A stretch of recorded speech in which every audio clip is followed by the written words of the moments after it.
morning again, Miss Trisha. Good morning. I have never gone live this early, so I have no idea what kind of turnout that we'll get. Well, people were pretty You're excited. doing your morning exercises? What are you doing there? Yeah, a little bit. Yeah? Gotta loosen everything up. I'm awake. Arr, arr. I know, especially in here. You Yeah. gotta get that kind of woken up and ready to go. Yeah. Well, I think we'll probably be a little informal just to wake up and get caffeinated. Everybody get their coffee ready. It's kind of early. It is. But East Coasters are awake. Yeah.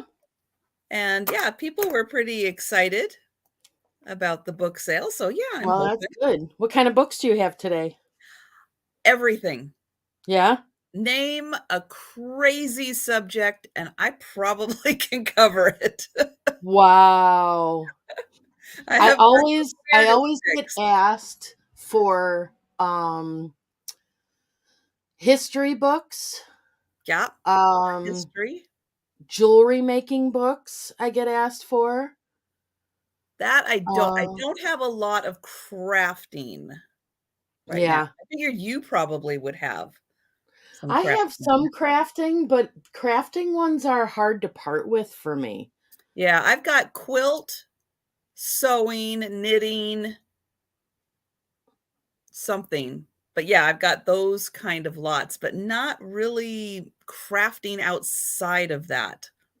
So Now, that's how did you end up with all your books? Are you a book junkie? Um, well, some of them, yes, are things I'm parting with. Some of them are just things that, you go to estate sales and you're like, oh, it's such a good deal. And it's such a fun mix of stuff. It's like, I'll take a Yeah. look and see, because yeah, if there's something really good in there, it's like, I might hang on to that for a while and see if it's something that I'm interested in. Um, I Mhm. have I have probably one of the oldest books that I've ever found that I've brought to the Oh, sale. yeah? How old? It is from 1840, Wow. That's old. 1846. Wow. Good morning. Is it Robbie or Roby? I think it's Robbie, or at least I've always said Robbie. Please correct me if I'm wrong because I've always said Robbie. Good morning, Jennifer. Hi, Good Deanna. morning, Deanna. Yeah, I'm on my second cup. So, yes, it's early. We're caffeinating together. Mhm. So, you've bought them, and if you were to go to a bookstore and buy a brand new book, what would the subject be? I would probably stick with some of my favorite authors if they've come out with anything new. So, Um, you'll sit down and read a good fiction book? oh yeah, I love fiction Oh, books. do you? Mhm. Yeah, I usually stick with I don't know. I like reading sci-fi and fantasy kind, other worlds, Yeah. things. I kind of like those kind. Yeah. Little You escapism. know that all the books at our new house are all sci-fi, right? What are new house? The at the Oh, pavilion house. oh. All the books that they left behind are either history books Mm. or sci-fi books.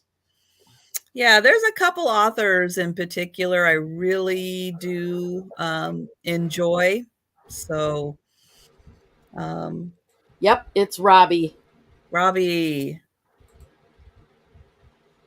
wonderful. I'm so glad I haven't been mispronouncing your name. We really try to get it right. Yeah. Some people get very upset when you mispronounce their name, and some people are just like, whatever. I know people call me Sandy. I'm okay. Yeah. People call me Karen. I don't know why. Hi, Lizzie. Good morning. Oh, we got on early enough for the people on the other side of the world to say hello before bed. Excellent. Excellent. Lizzie, I sent you the invoice I was just like, I can't do that. She got a mystery doll lot that we put together. And I Ooh. mean, it's like 20 pounds Oh my. to the other side of the world. So there's some really, really good stuff in there. Excellent. Hi, Ty. Aw. Good morning, Karen and Sandy. Smarty pants.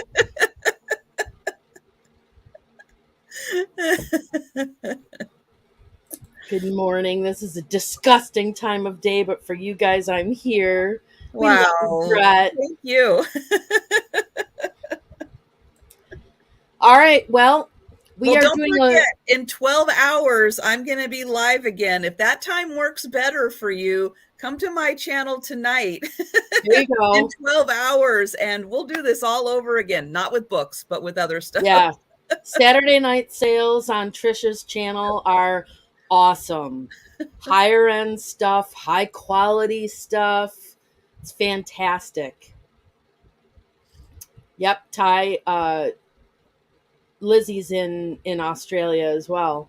Oh, nice. Mm-hmm. Okay, so we are doing a live book sale because you guys are book junkies, and I have an enormous amount of books. I'm going to be selling books for years, but I would really like to get through them sooner rather than later. Yeah. Good morning, Miss Ella. Good morning. No, we gotta get Miss Ella up to 1,000 subscribers. Do you know Ella, Trisha? I have seen her a few times, more in connection with Johnny, I think. Ella just Seen brings me joy. her. She is just such a happy, smiley. She's just sunshine. And if we can get her up to 1,000, I can start leaving cool stickers in her chats. This is Miss Ella's channel.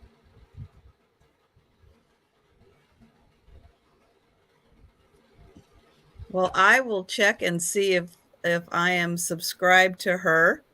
And you can go ahead and I can go ahead actually. Well, I could do that. Put the link for my channel in too. Yep. Which I don't think I put it in the description. I And can yes, update that. I am already subscribed to Ella. Good. Good. Good morning, Dawn. She's totally making that up. It is the famous Ella, Ella, Ella. Ella is, if you watch Philly Flipper, Ella is his super chat. So when he gets a super chat, Ella is the one that does the super chat dash. Super chat, super chat, super chat. It's amazing.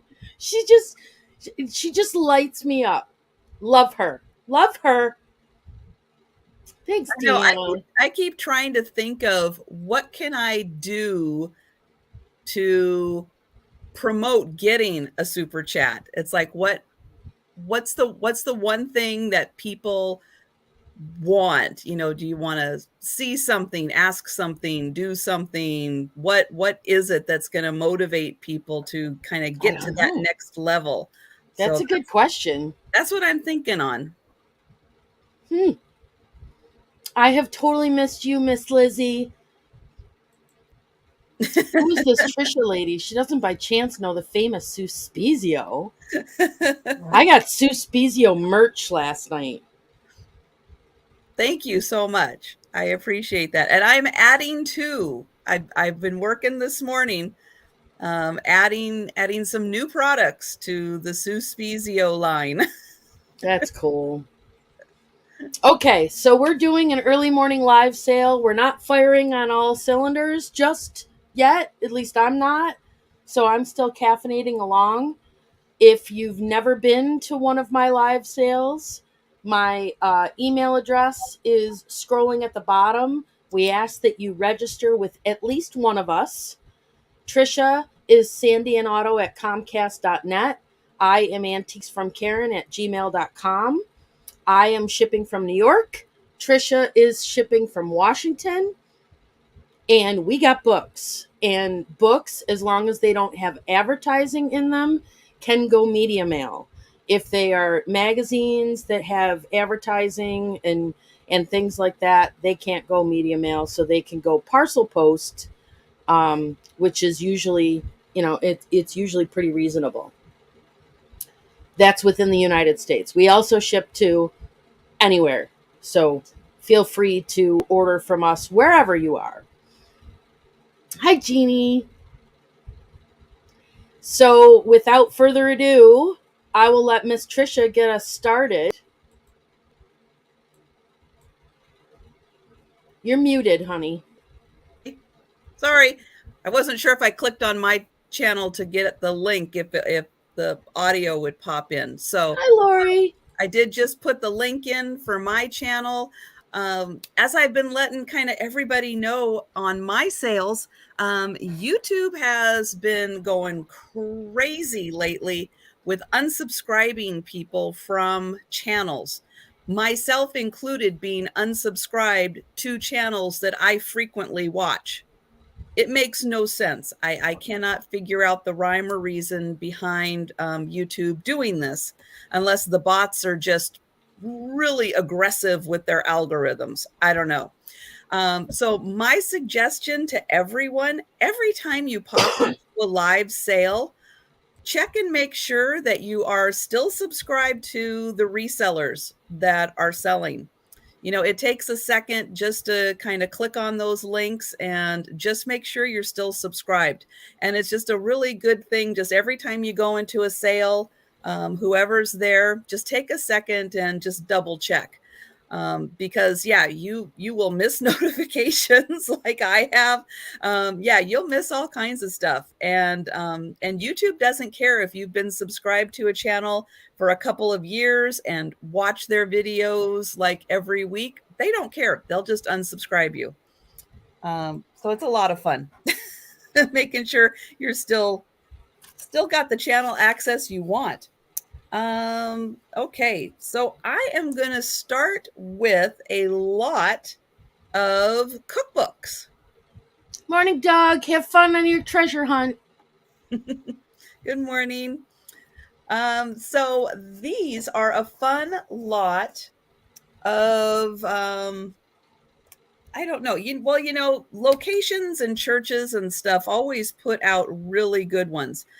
So there are 1, 2, 3, 4, 5 cookbooks in this lot, and it's going to start at $10. And the first one is A Taste of Oregon. This is a nice thick one. This was it was from Christmas 1985. This was the 6th printing of this book in 1985, and I've kept all the there was a little mark in there that this lemon pie was very good. I like that. And it's dated too. So yeah, all kinds of recipes: seafood, poultry, meats, eggs, from Oregon. There's the first one. Second one is the Ohio Heritage, a kitchen celebration of Ohio's 175th anniversary. And let's see when that came out. It's dated 79. So this was to benefit the Ohio Historical Society. It's a thinner book, but got all kinds of recipes in there. So we've got Oregon, Ohio. Next, we're going to Seattle, the Westside United Presbyterian Church. That one's got a 1973 on the cover. And we've got, I always like the ones that look like they might be typewriter done. Those are fun. So a big collection of those. We've got Becky's Brunch and Breakfast book. This one, oh, her name's Rebecca. This was also done in the 80s, 83. So you know all kinds of good brunch recipes in there. Oh, plus a few bonuses. Oh, there she is. There's Becky. Looking very 1983. So $10 for this lot. And then the Northwest Artist Christmas Show. This was 1987. And this is a little hors d'oeuvre cookbook on a little binder. So you get all 5 of those for $10. And then if there's no takers, we're moving on.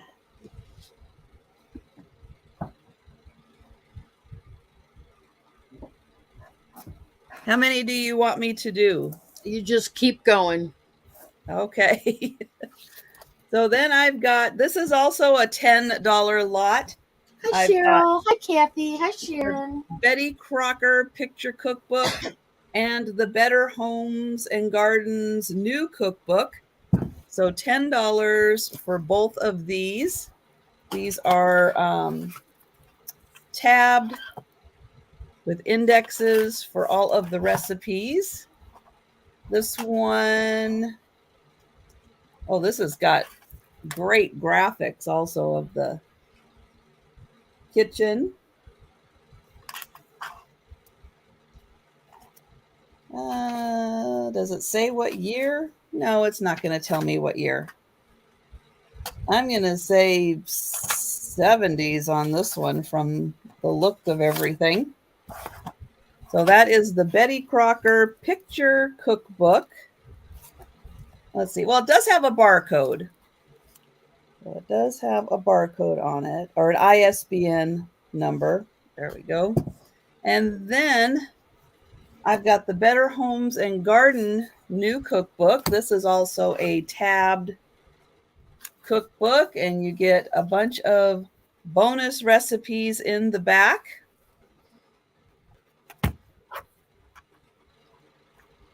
And so, yep, tons and tons of recipes. So $10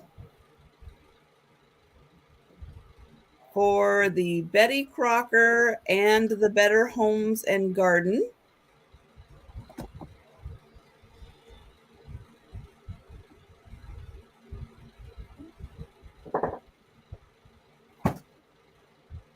Okay. I can tell you guys are going to make me do a bunch of drop sales this week with books. You keep going until you sell something.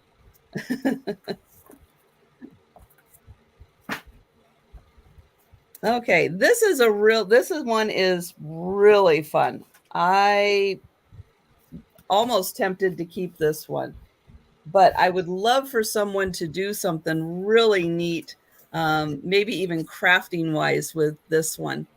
Oh, Betty Ann, you would like the cookbooks? All right. Thank you. Yay! Let me see. That's that one.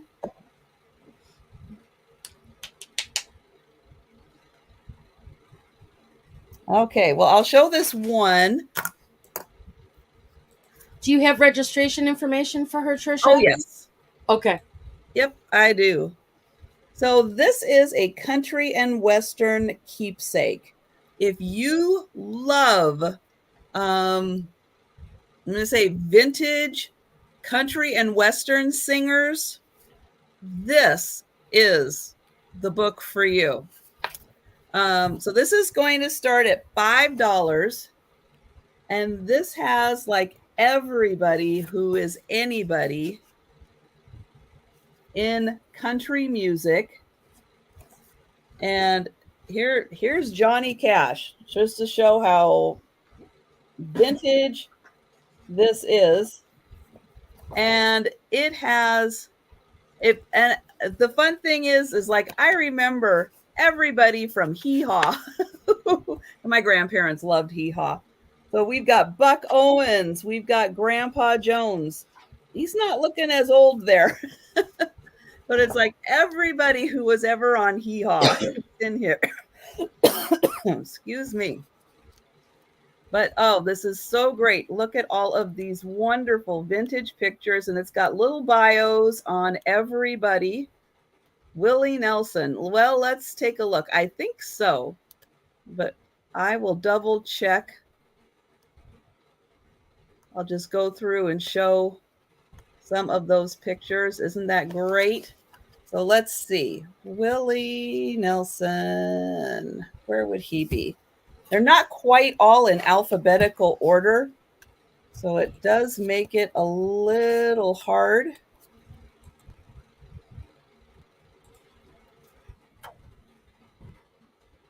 Let's see. Waylon Jennings is in here. Who else do I know? People's names that I do not know, except Roy Clark. Linda. I know that. Let me see.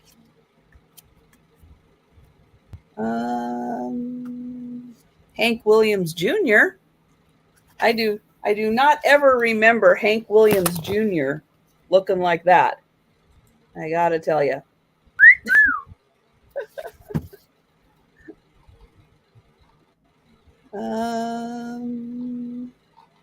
Let's see. I'm looking through here real quick. Got Porter Wagner, Roy Acuff. Those names. Loretta Lynn.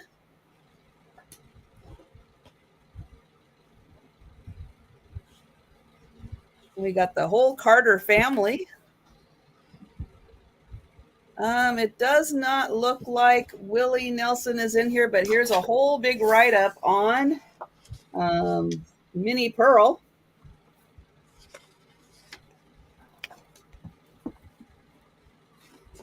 Let's see, a couple more pages. Tex Ritter, George Jones, Chet Akins. And then let's see, we got some pictures in the back. Thank you, Dawn. No, I do not see. I don't see Willie Nelson in here.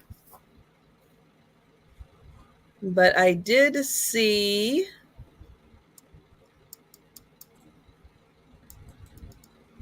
Sharon in for 5. Can I get Oregon books? Yes, Lois. I'll put you down for that. And Weta wants to know what the name and date of the book is. I'll show Country that. and Western Keepsake, Volume 1. And let me see if I can find a date. I could not find a date. Hi, Sandy. Here.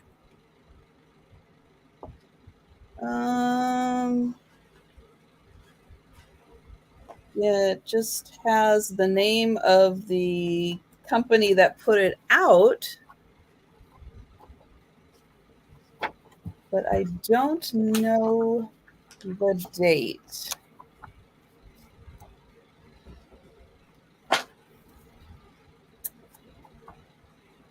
Yeah, it does not have a date. But for Johnny Cash to be looking that young, that's gotta be,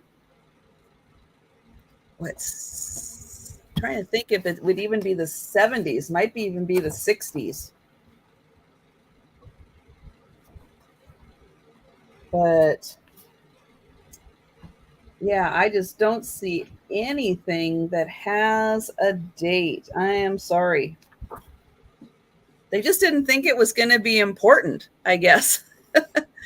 Kathy thinks 60s for something like that. Yeah, I kind of think that too. Kathy knows a lot of stuff. She's very helpful. All right. So if anyone else is interested in this, let me know now, because otherwise I am going to write Sharon's name on here. And thank you very much, Sharon. And thank you, Lois. And thank you, Betty Ann. And I can do those 3. And then we'll let Jan do some. I said keep going till you sell something. So you sold something. two sentence. Thank you. Thank you very much, everyone. All right. First thing I have is an offer up. This is starting at $15. Pardon me. This book is called 100 Master Drawings, and it's written by Agnes Mongan. There's actually the back dust cover is here. Let's see. It's got some foxing where that little cover was on the inside cover. Somebody gave it to somebody with some very difficult cursive on there. This is from 1949. It is a first edition, edited by Agnes Mongan. Starting bid $15. And it is, here's the contents. Drawing and the Man of Letters, the plates and text, books frequently cited. This is cool. This is an art book. And Mama has all kinds of, so this is like what is it called? Orcanes something. Sure, Yeah. easy for you to say. From the 14th century. Woo! And the plates in here are really, really cool. Now they are not they're not engravures because they have text on the back of them. But this is like, I sold an art book last week. This is starting price $15. And it is, where's the page numbers? 210 pages of all drawing history of these drawings.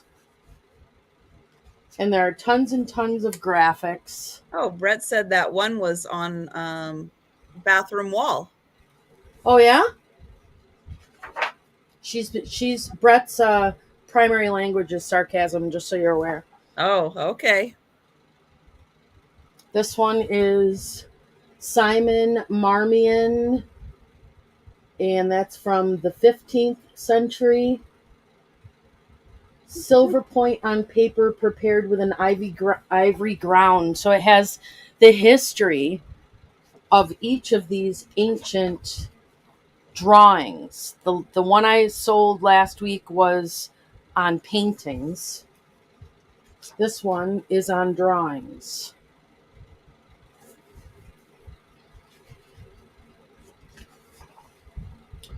Really, Liz? Oh, well, then this is the type of stuff she needs. Because this even has citations in it. Beautiful, beautiful art. So it's got everything. Leonardo da Vinci.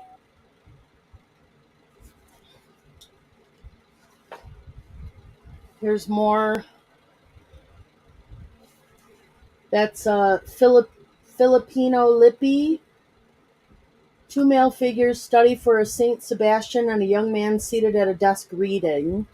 And that is from the artist was 1457 to 1504. He worked in Florence, Spoleto, and Rome. So if you find something like that, let me know. I found something. I found something, Liz.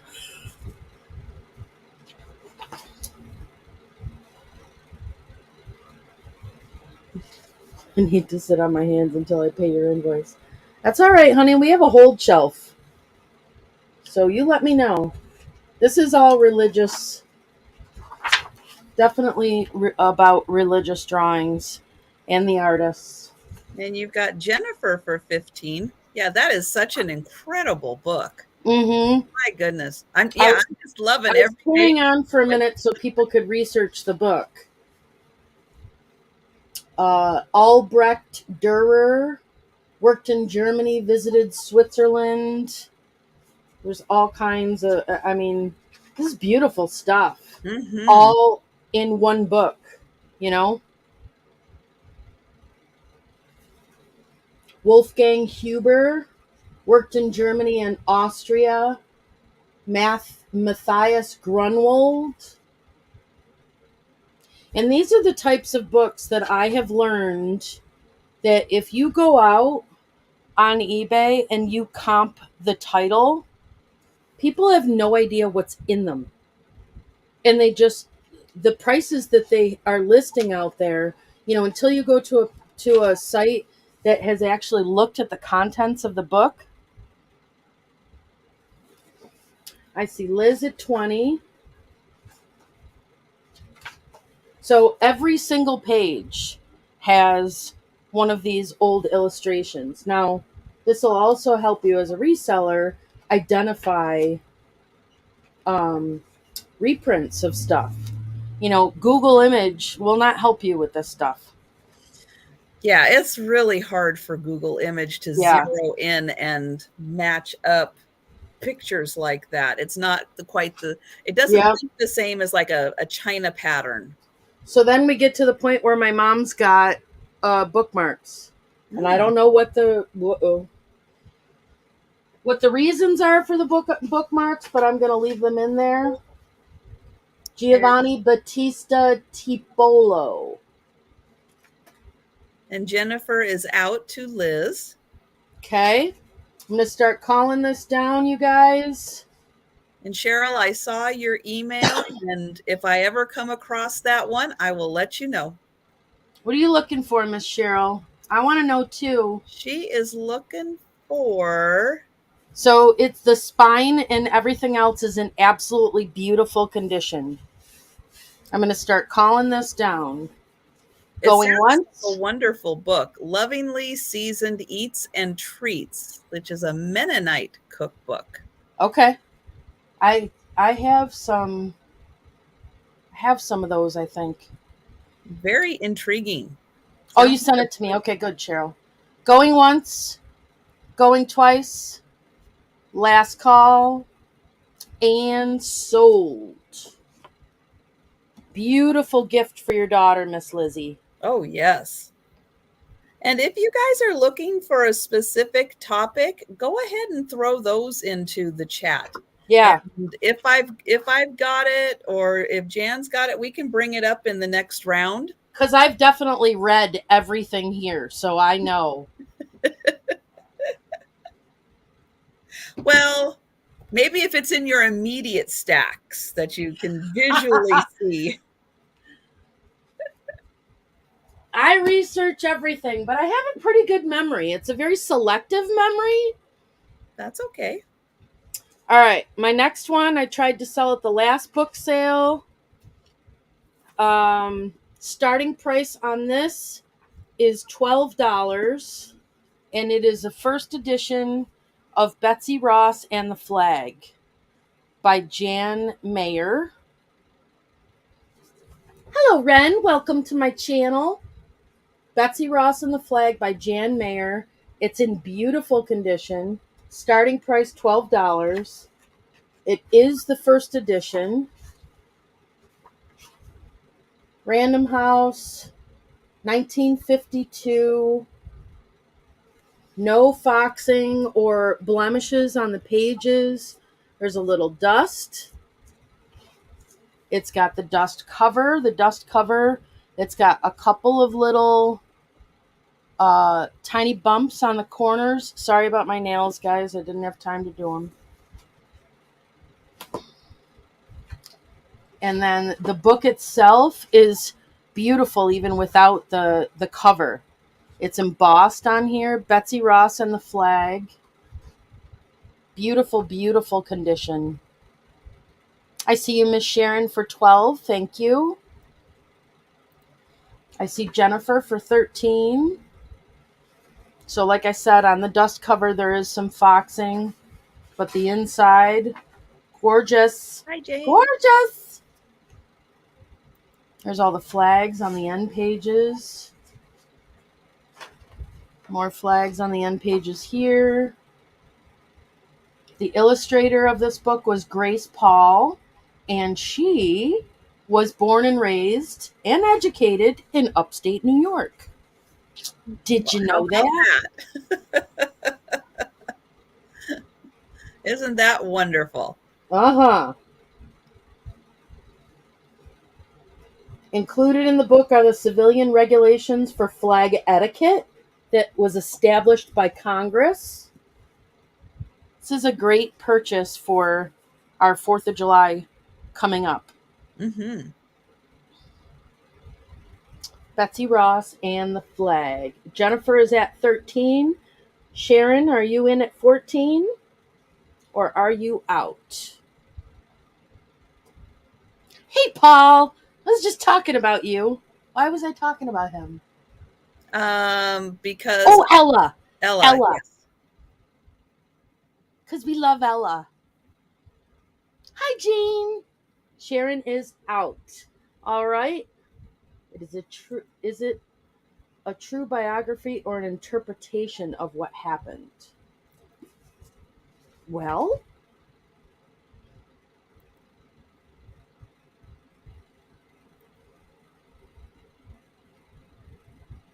that's an excellent question. And Jennifer Miller will let us know after she reads it. Going once, going twice, last call. Hi, Sabrina. And sold to Miss Jennifer Miller for 13. You're up, Miss Trisha. Okay. I have a sewing book lot. It is going to start at $8. I have 3 items. So the first one is this Mccall's Easy Sewing book. I know, look at the kitties. I love the cover. Falling out of the little sewing basket. I know, isn't that's how they hook you. Yes. Get you on this one. But this is a really nice book. It's got all kinds of tips and how-tos with sewing. Yep. You have to read it, Miss Jennifer. It is, let's see. What's our starting price on this lot? $8. Okay. This was from 1960. 1960. And so here are the table of contents. Whoa. So it's got all kinds of things to help you with your sewing. I love the graphics. Yeah, the graphics are really cool in here. Look at this. The little fashionista.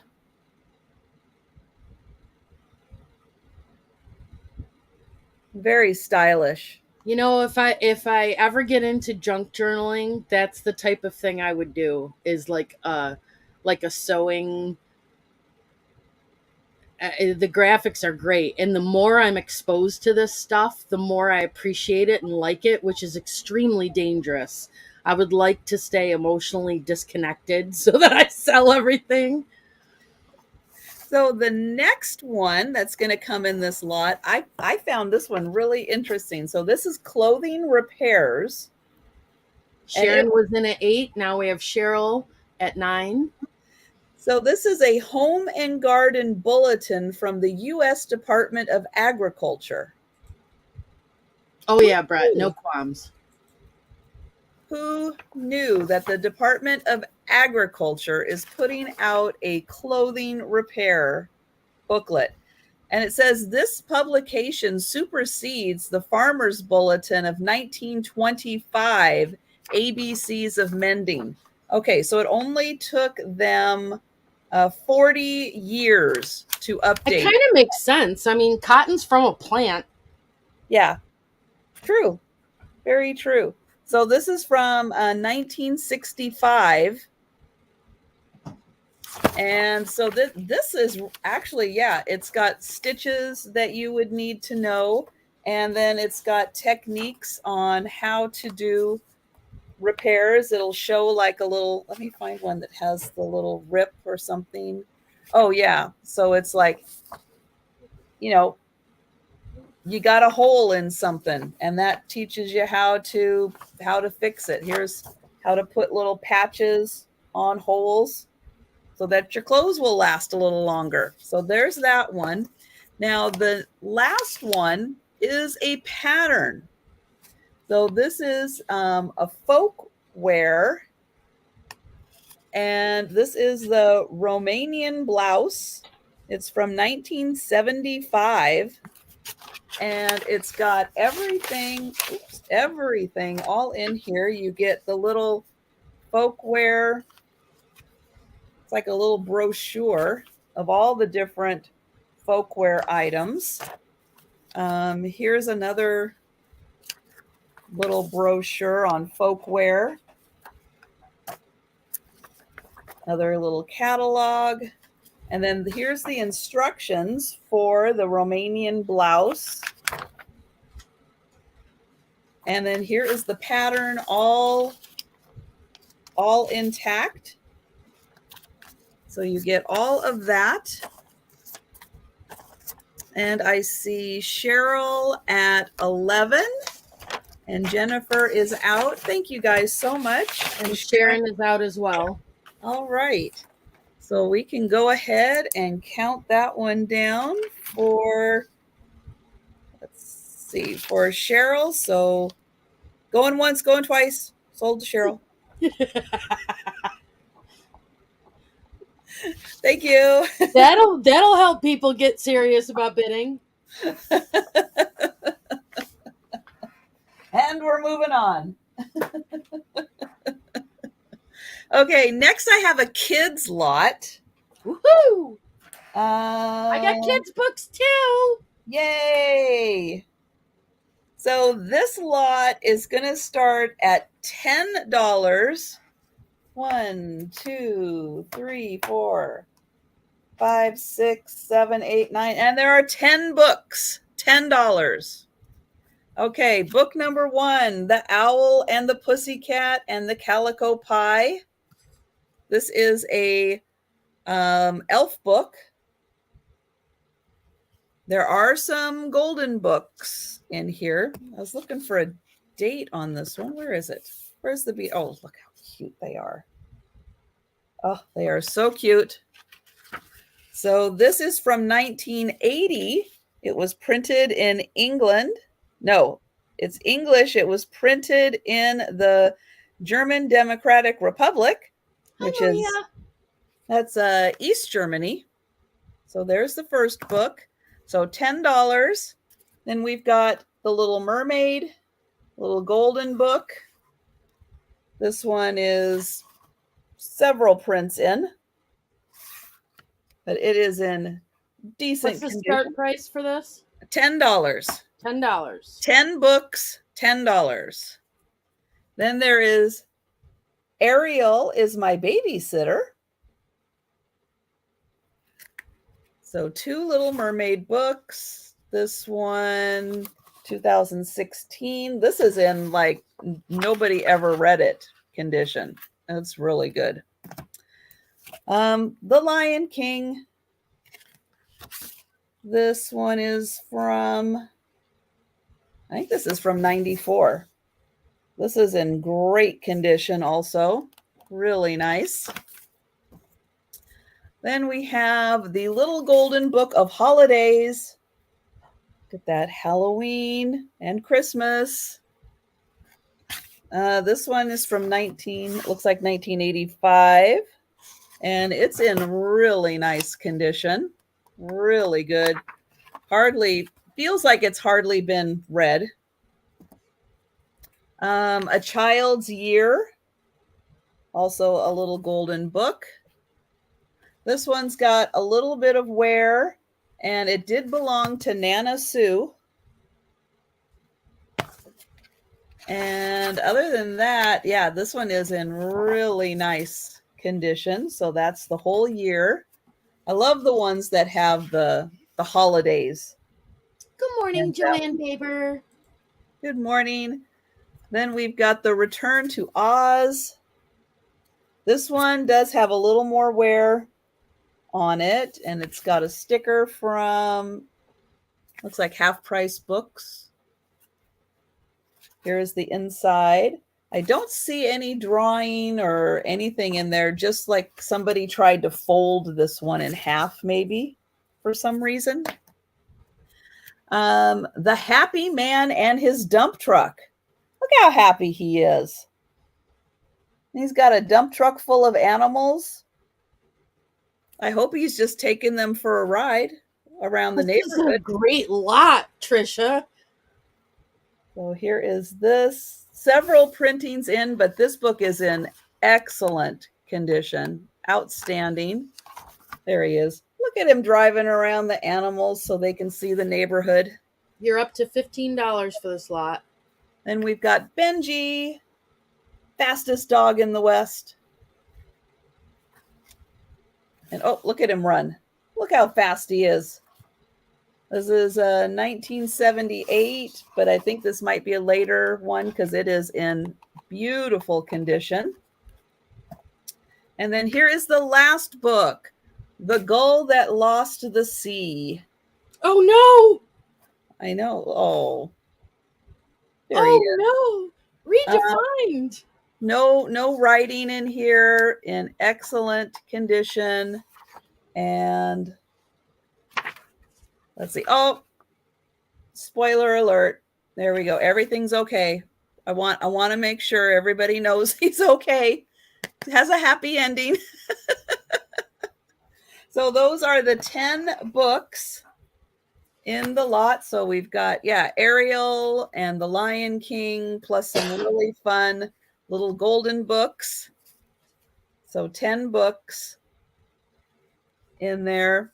And again, I love the graphics for the holiday ones, especially. They are so cute. Let's see. Oh, look at the little kitty going through chest of all the little decorations. And then let's see, where have we got? Oh, they're eating their St. Patty's, it looks like. Let's see what else. Oh, here's 4th of July for the fireworks. Oh, scary Halloween.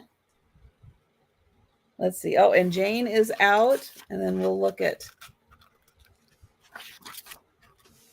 Oh, and then the kitty gets a little something for Thanksgiving also. Isn't that nice? Oh, and Maria's in at 22. Go, Trisha. Go, Trisha. Yeah, there's just something so sweet about the ones that have all the holidays in them. I love those books. There's that one. And then the other one was, this one was illustrated by Joan Walsh England.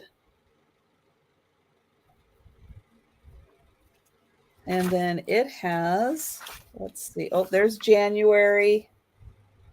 Aww. The graphics are so cute. Cute faces. One. Yeah, this one's really sweet. So how many books are in this lot?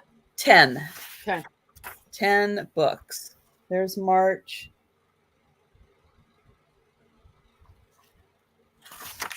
Oh, the rainbow and the little ducks. Be right back. Coffee's catching up with me. Okay. May and June. Look at that pretty little bride. July.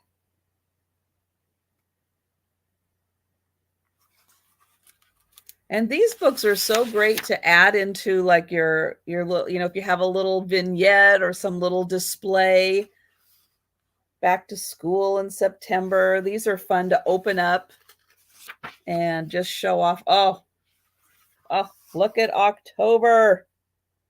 Oh my gosh, that is so cute. It's even got little bats around the house. Oh, that's great. Here's November. And then Maria, if you could just let us know if you are out or if you will be putting in another offer. And then there is Christmas.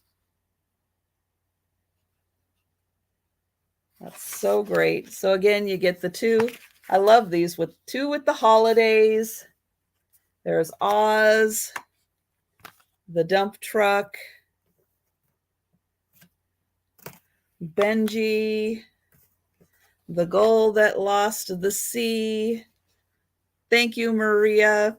And then the owl and the pussycat, the two Ariel books. There's the Little Mermaid, and then there's Ariel is my babysitter. And then this lovely one from the Lion King.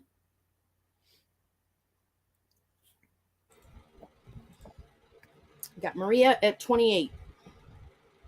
Then, Robbie's out. All right. So we'll go ahead and count that one down for Watch out. She does it fast, you guys. I don't normally, but we got a lot to go through today. Yeah. And ready? So here it goes. Going once, going twice, sold. Sold to Maria.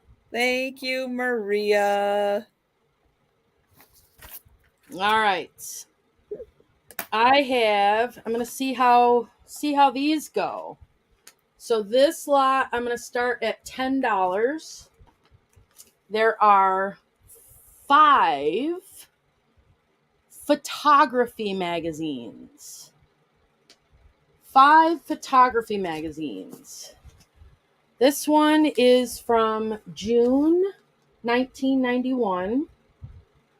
Now, if anybody does stuff with print ads, the print ads are usually, I don't know how much you guys know about print ads, but when you have two or more things of focus in a print ad, they're more likely to sell. And there are some amazing print ads in these camera magazines, not to mention all the different cameras, which help you identify all the different cameras. But they also have, it's a lot of advertisements, a whole lot of advertisements. And camera ads are actually really collectible. However, I personally don't think I'm going to take the time. Look at this one. This one's all Disney. Ooh, all Disney nice stuff. Yep. 35 millimeter autofocus SLR comparison directory. I mean, anybody that's a camera connoisseur, I don't know what the right name. Connoisseur means you're eating stuff, right? No, connoisseur, I think, means that you're just kind of an expert in that particular field. So, like here, it has, these are prices from 1991, but it's got vintage radio books. Okay, I'll look for that. I bet you I got that. It's got the list price for those particular cameras back then and the lenses that came with them.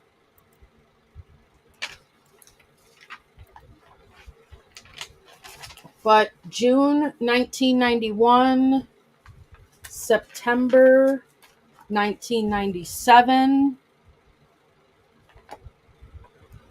July 1997, and these are thick magazines. This one is May 1997, and this one is August 1997. $10 for 5 of the photography magazines. Anybody watching back? $10, number 62. $10, number 62. I'm using my magazine rack that I found.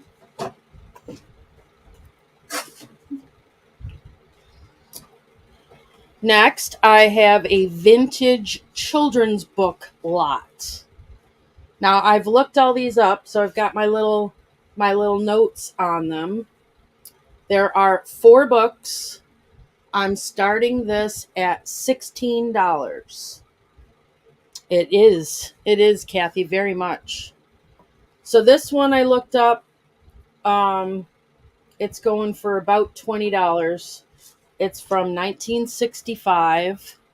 Let's Go Turtles by Millicent E. Selsom. Drawings by Arnold Lobel. This is a science I can read book. You don't know what that is. That's a weird text message. And it's got be sure turtles. to click on the link that's attached to it. What? Your text message. If there's a link, please click on it because yeah, it's important. All kinds of graphics of turtles. Let's Get Turtles, all about turtles, and it's got beautiful illustrations. And the early I can read books, they've got, if you've got grandkids that are in fact learning how to read, these are the words are nice and spaced out. 1965. Let's Get Turtles.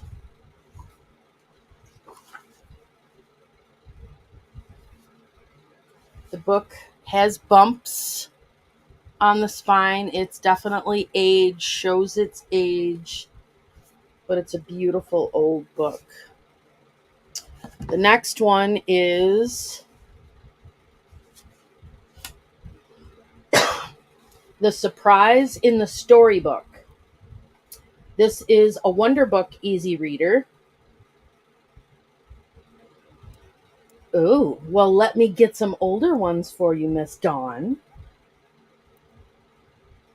The Surprise in the Storybook. This one it's got some, I think that stuff will come out with an eraser. Someone claimed it. Sandy, somebody or other. This one has evenly foxed pages. Ooh. Wonder Books. And this one is 1963. Story by Sarah Acheron. Pictures by Claudine Nankivel. Editorial consultant Lillian Moore. Also very cool graphics. Also an easy reader. Spaced out. Next, this one is pretty rare. This is a weekly reader from a children's book club. It's called Stuck with Luck by Elizabeth Johnson, illustrated by Trina Schart-Hyman. And it is Stuck with Luck. Again, this can probably come off with an eraser. This one is from 1967.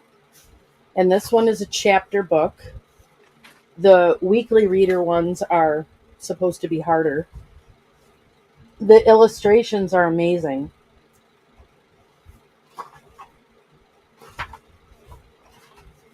Look at this guy. Oh my gosh. Oh, that's awesome. So these are all from the 60s so far.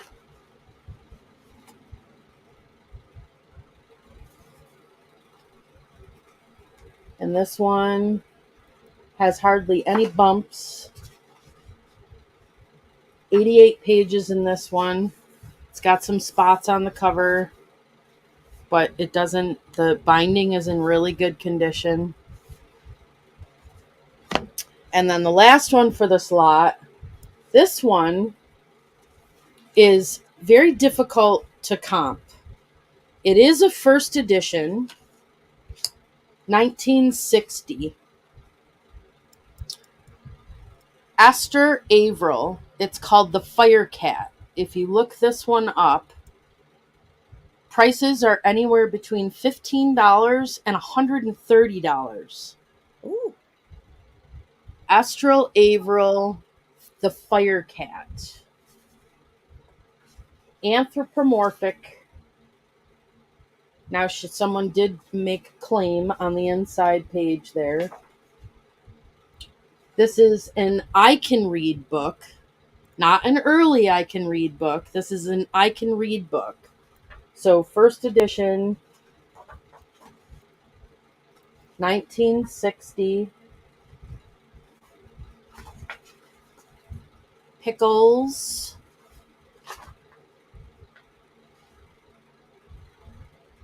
All really beautiful illustrations. There's some condition issues. This is not in brand new condition. This is an aged condition. I'm not seeing any interest in this lot.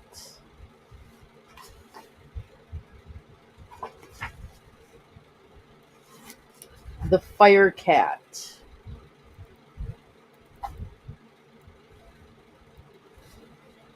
So those 4 books, starting at $16, and they're likely valued around $100 for the 4 of them.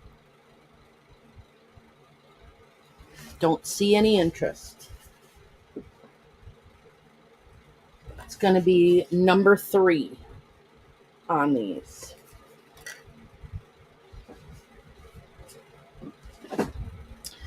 Next is another reseller thing, or maybe not. So this box that I have here is Avery non-tear sheets for plain paper copiers. Number 6725. They are selling consistently for $12 a piece. There are 10 in here, and I am selling it for $30, starting at $30. So you open up the box, and these are new old stock. There are 10 of them. Avery non-tear sheets, number 6725. 25 sheets in each one. Why these are here? Don't know. But if you want a quick, easy thing to list and forget it and just put multiples in your eBay store, this is a great buy.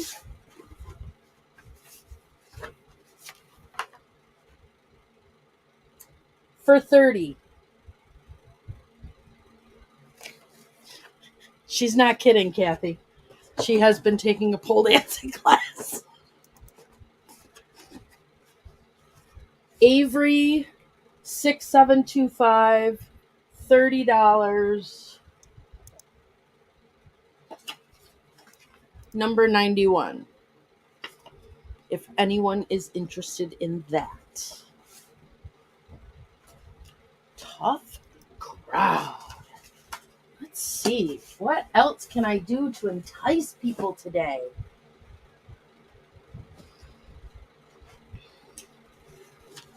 How about a little $3 book?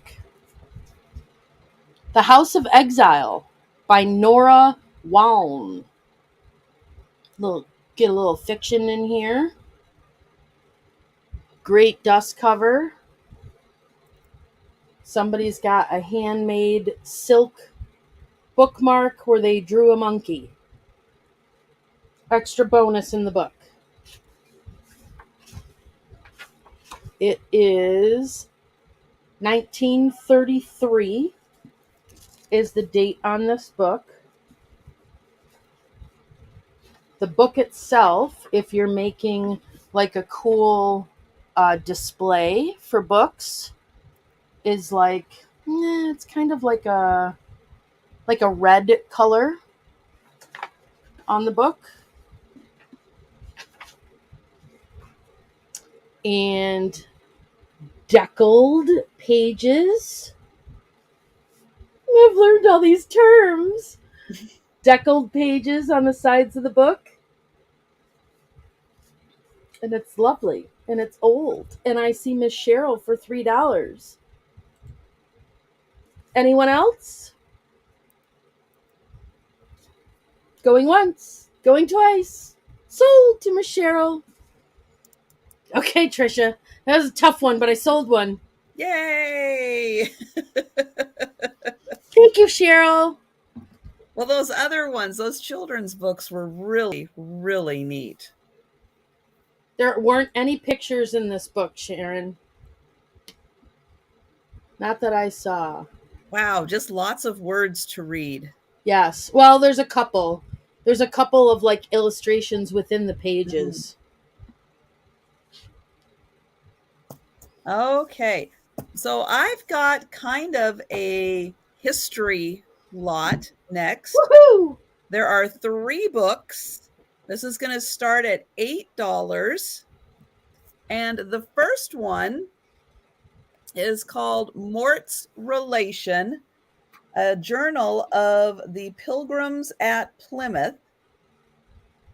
And so this is actually taken from the 1622 notes about Plymouth when they got here. So I do want to point out, I think this is the foxing that everybody's talking about. It does have the spots on it, so I want to point that out.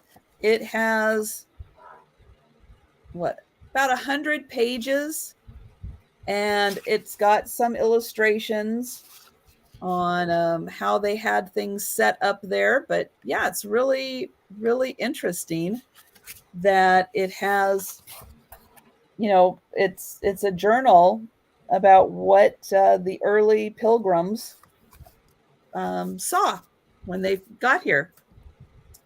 Then this is the 50th anniversary edition of The Death and Life of Great American Cities.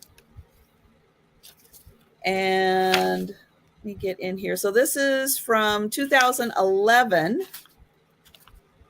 to the index. This has a lot of pages in here.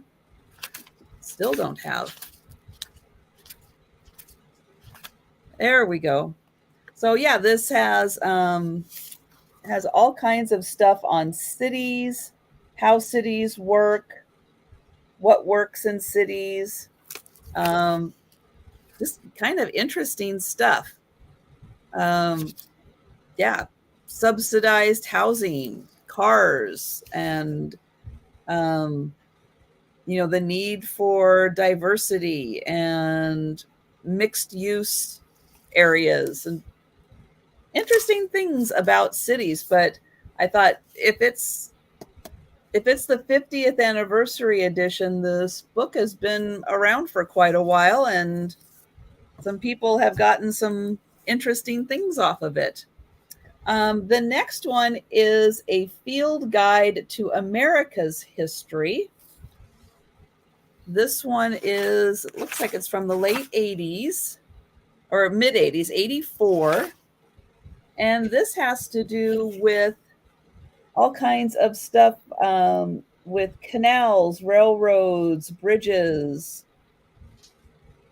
warehouses, architecture, just really, really interesting things. Again, just very general about cities, but I figured the Pilgrims coming over kind of established some of the first cities that we had, and then here's some more information about cities and how they function and operate and kind of what you need in a city. So I put together that little lot, and I do see Robbie in for 8. So if anyone else is interested, otherwise I am going to count that down for Robbie, and we will do a going once, going twice, and sold. Thank you, Robbie.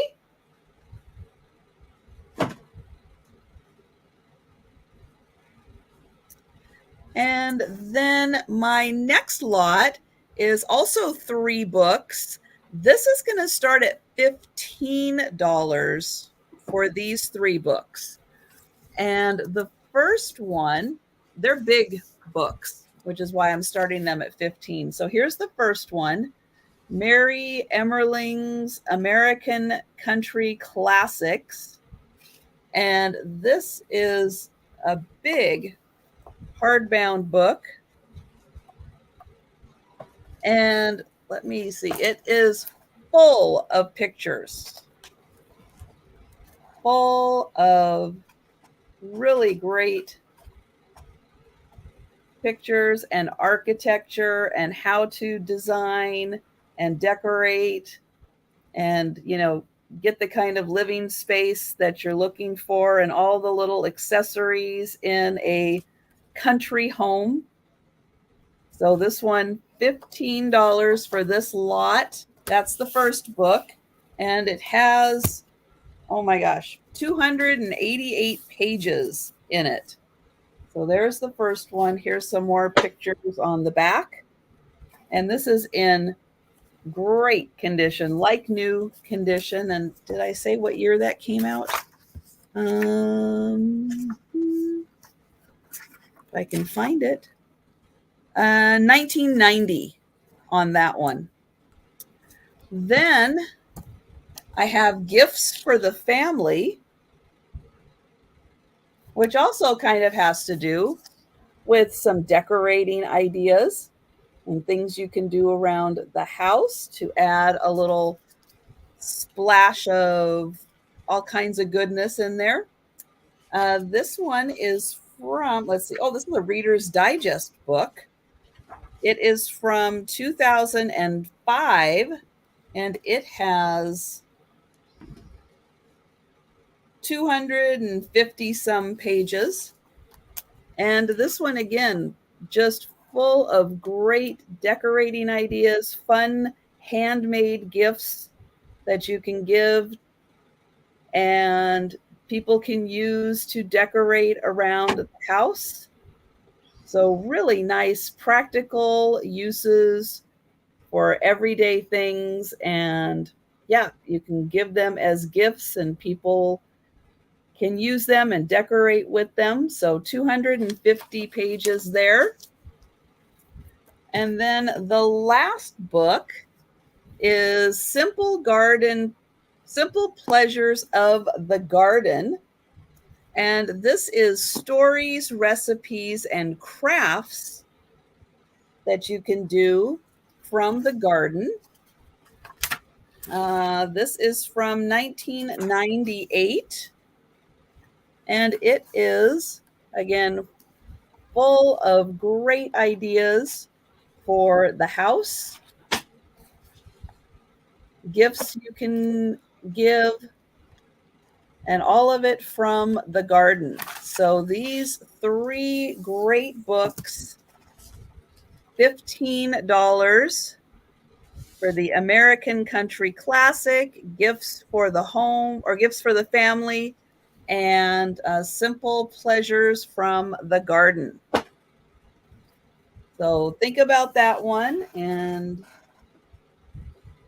I'll put that one down there. Okay, Jan, you want to go again? Sure. Okay.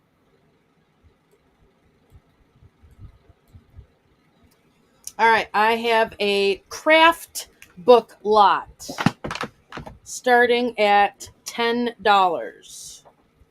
There are 4 books in this lot. The Book of Country Crafts by Randolph Wardell Johnson.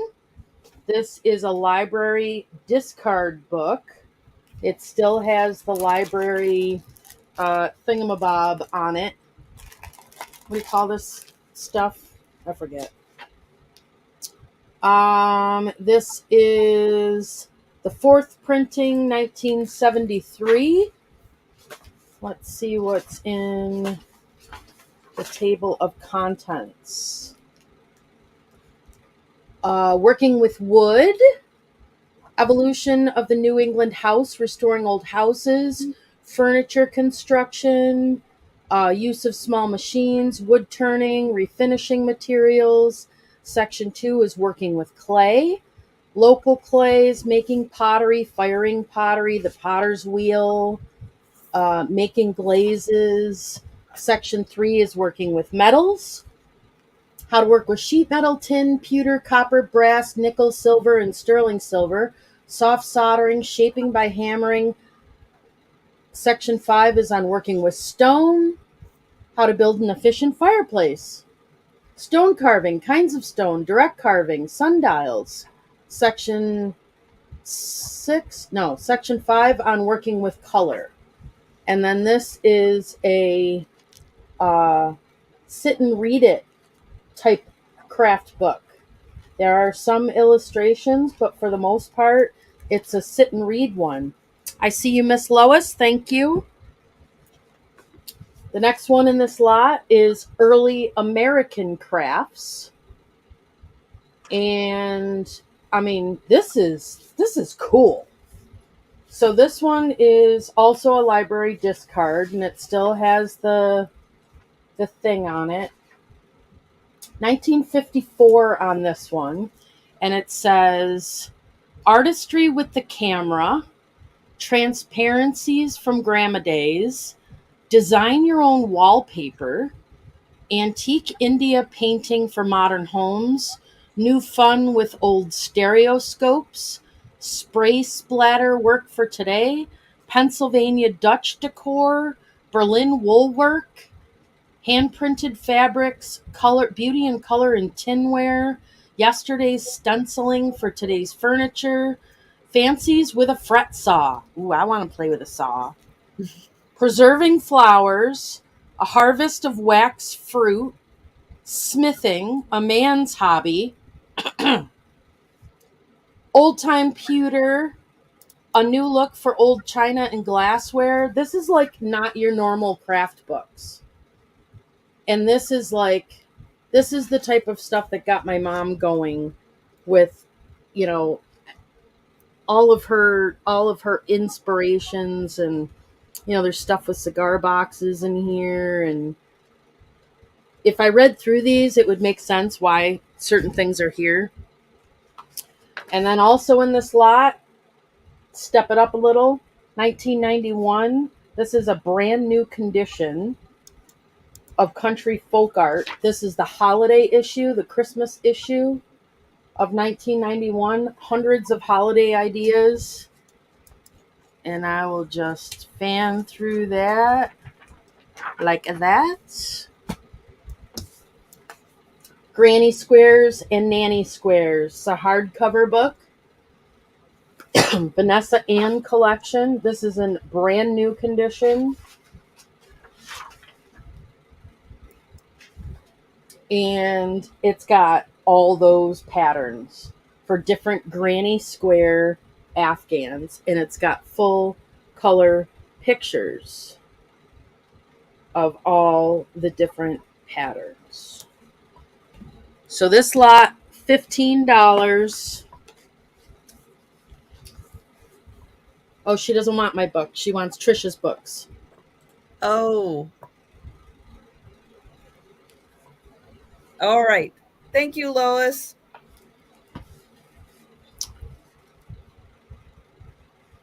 So for this lot, I can bring it down to $12 for the four of them.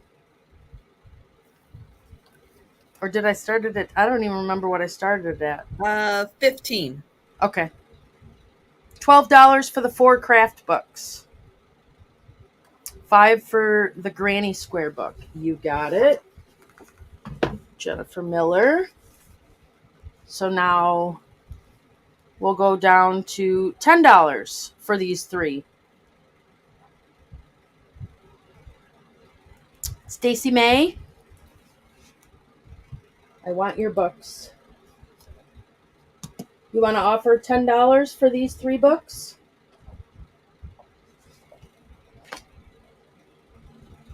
Let me know.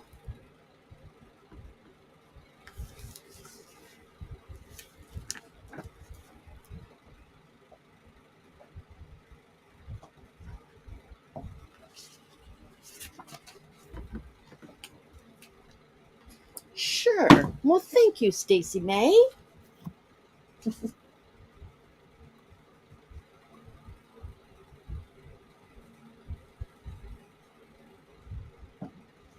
Sold to Stacy May.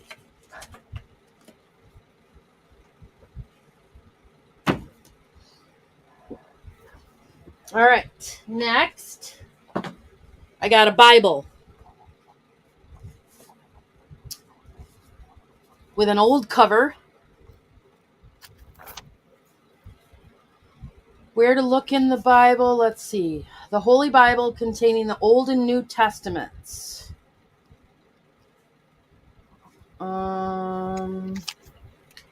This was my mom's Bible.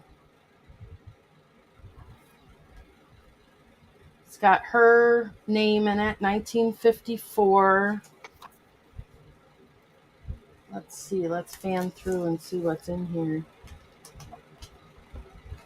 We have a couple of news clippings. I don't know what to sell Bibles for, so you guys make an offer if you want a Bible with red pages. So it's got news clippings, Children of the Bible, John the Beloved. These look really old. Where you could buy an entire couch for $59.95. Yep. So this Bible's from 1954. Jane says 10 for the Bible. I will start your offer.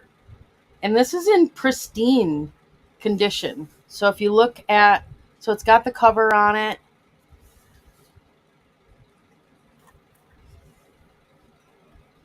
This is, I'll throw this in as well. This is my grandparents. My grandmother and my grandfather. A black and white picture. I have several of these, but I'll put that in there too. Turning more pages here. We have a little cutout card of Jesus. Looks like a watercolor. And this is a death notice for my great grandmother in 1964. Let's see what else is in here.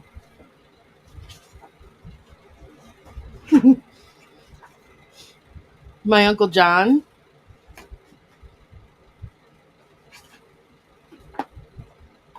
Let's see. It's got some cool stuff in here. What's this? National High School Poetry Association. Kanika the Siamese Cat. My mom won a poetry thing. National High School Poetry Association. She won another one.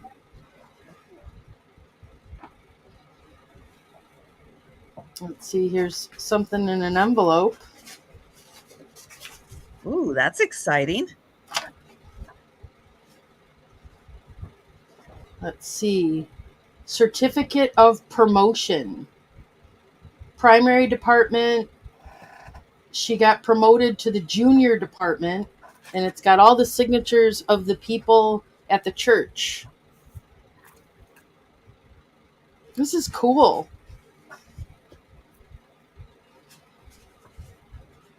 No, I don't want to keep it. It's not that there's so much memory stuff here of my mom and my grandparents. I can't keep everything, and this doesn't. It usually I get like Mama Mojo from something, you know. Here's another. This is another death notice. The same Jesus one, and this is of my great grandfather.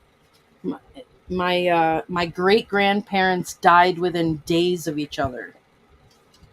Oh my goodness. Mm-hmm. Let's see. My great-grandfather went first on August 7th, and then my grandmother went on August 13th in the 60s. Those are cool. Let's see if there's anything else in here. Nope. So the Bible itself is in beautiful condition. I mean, like brand new condition. I'm going to have to say Mama didn't read it a lot. And it doesn't look leather. There aren't any more relatives. They're all gone. All gone. And I do, I'm a digital hoarder. So I scan things and take pictures of things and store them in a hard drive That's because I don't want nice. stuff, but I don't just let this stuff go without feeling. I promise. So I see Jane is up to 15. I know, but I try not to get sad about it anymore, I can't.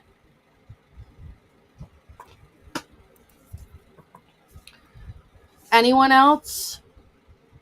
Let's see, it looks Jennifer is out. Thank you for letting me know. So going once to Jane, going twice, last call, and sold. This was definitely her teen years Bible. You too? Yeah. No, my kids don't. My kids are different now. They don't want this stuff. And I want them to go to people that will preserve it so that I know that it's out in the world somewhere, Mm-hmm. but they don't want it. Jane, thank you very much. I'm very happy that you will have my teenage mama's Bible.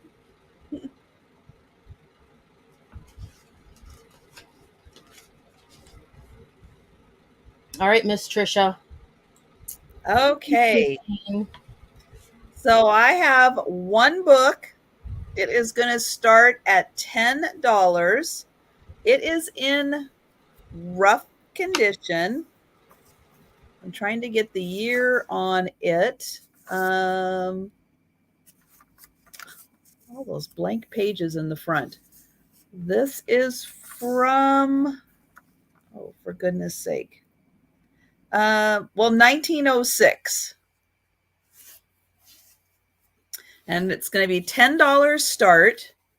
And this is the San Francisco Calamity by Earthquake and Fire, 1906. Now, here's part of the rough condition of it, but I do have part of it that goes here. I did save this part, but it is in rough condition. It is from 1906, and it has, again, rough condition on it.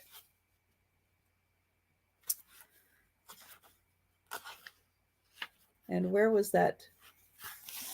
So it's got pictures in it. Try to get in close here of the earthquake and fire. So this is a complete and accurate account of the fearful disaster which visited the great city and the Pacific coast, the reign of panic and lawlessness, the plight of 300,000 homeless people, and the worldwide rush to the rescue, told by eyewitnesses, including graphic and reliable accounts of all great earthquakes and volcanic eruptions in the world's history and scientific explanations of their causes.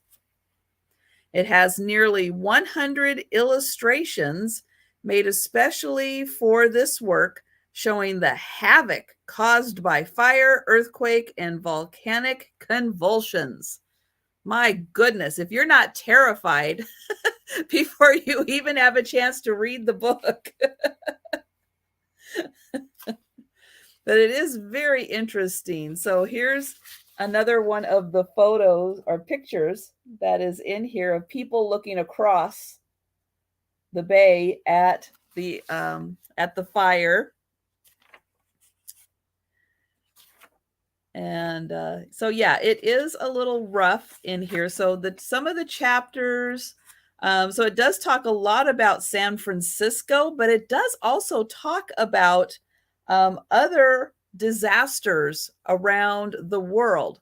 So we've got, let's see, San Francisco. The first few chapters are on, let's see, that's about the first 100 pages, 100 and let's see, about the first 175 pages of the book are about San Francisco. Then it talks about Naples, Lisbon, the Charleston, let's see, other volcanoes around the world, including like Vesuvius and Pompeii, earthquakes in the Philippines and Hawaii. So lots of different volcanic eruptions also, but again, about probably the first half of the book is about San Francisco. Let's see how many total pages. 400 and about 450 pages. Ooh, that looks cool. And then again, lots of pictures. What year did Chicago burn? That's a great question. I do not know. I don't remember what year that was. I wonder, I'll bet somebody else does remember that. And I do see Sharon at 16, thank you. And Jennifer is out. So here's some more on San Francisco, another graphic. But yeah, it was quite a fire in San Francisco. But I was glad to rescue this really cool book. And I'm going to put the little part of the spine right in there so it stays in there. And I'm going to go ahead and count this one down for Sharon. So we are going once, going twice, and sold. Thank you so much.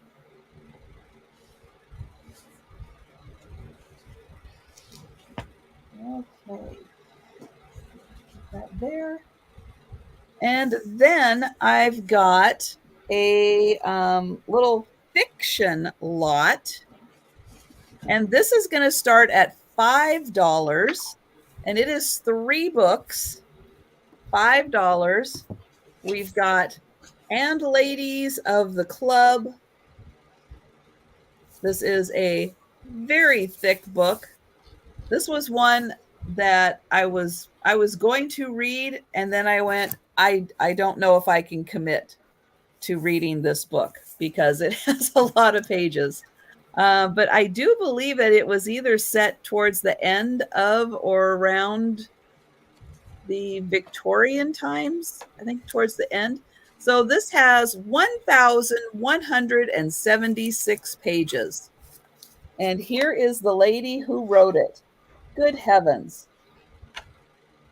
That's a lot of pages.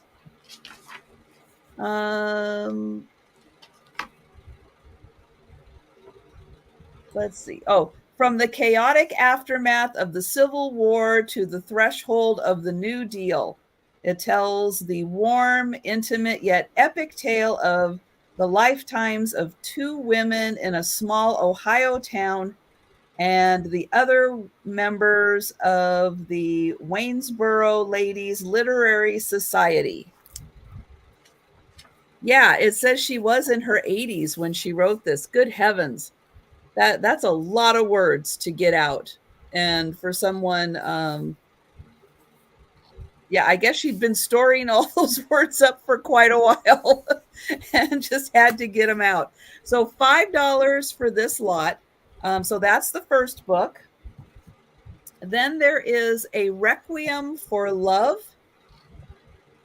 And this one I am not quite sure what this is. It's almost written in like a poem style of book. It's really interesting. So yeah, it's really an interesting, cool book. It says, let's see, written by Calvin Miller, who wrote a series called the Singer Trilogy. And I don't know a lot about it. Let's see, often trilogy includes, but yeah, it's almost, I don't know. From the picture on the cover, I think it's kind of a, what am I trying to think of? Like a Shakespeare's Midsummer Night's Dream or something. But interesting. I thought it would kind of fit in with this little bit here. The last book is a little paperback book, and it is called 17. It was written by Booth Tarkington, and it says it is a delightful, this is the delight of several generations. This novel captures forever the spirit and flavor of small town America at the turn of the century and the pathos and humor of a boy's first love. So it's got a really cute little graphic on there, but I thought that the time period and kind of the content kind of fit in well with And Ladies of the Club, kind of that small town, turn of the century kind of time period. So yeah, I threw that in. This one came out in, let's see. Oh, well, the author was born in 1869. So that kind of fits in with the time period of just after the Civil War. And let's see, the book originally came out in 1915, but this is a 1940s collection of that book. So let me see. I did see someone, I thought, Carol Lee. Hello, Carol Lee. So I did see, yep, I saw Carol Lee for 5. Thank you. Thanks for putting it in again. I had kind of lost it there. So I'm going to count this down, going once, going twice, and sold to Carol Lee. Thank you so much. Goodbye. I think she's enjoying that.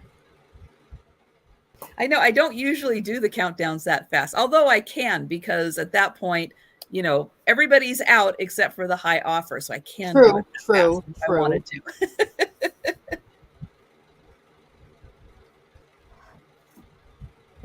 Okay. Me? Do you want me to do another one or do you want to do it? Nope, I can go. Okay. Good morning, Carol Lee. All right. I'm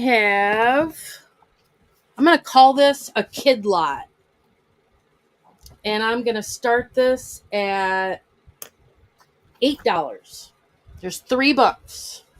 They're not related. Not really.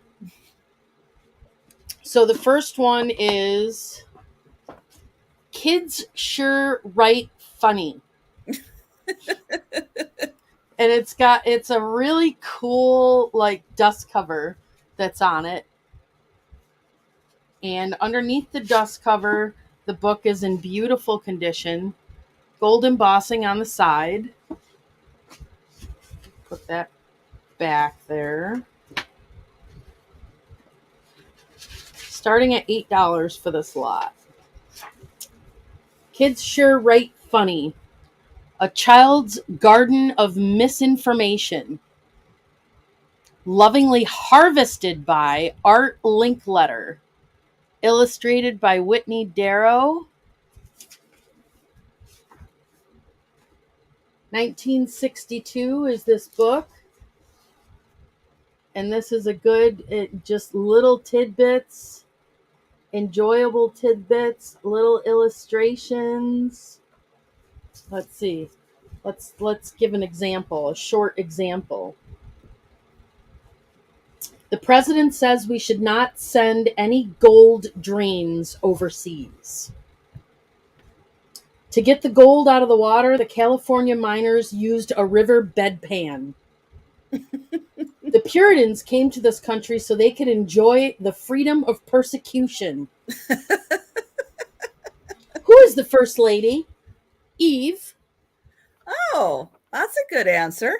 The Indians liked to scallop their victims.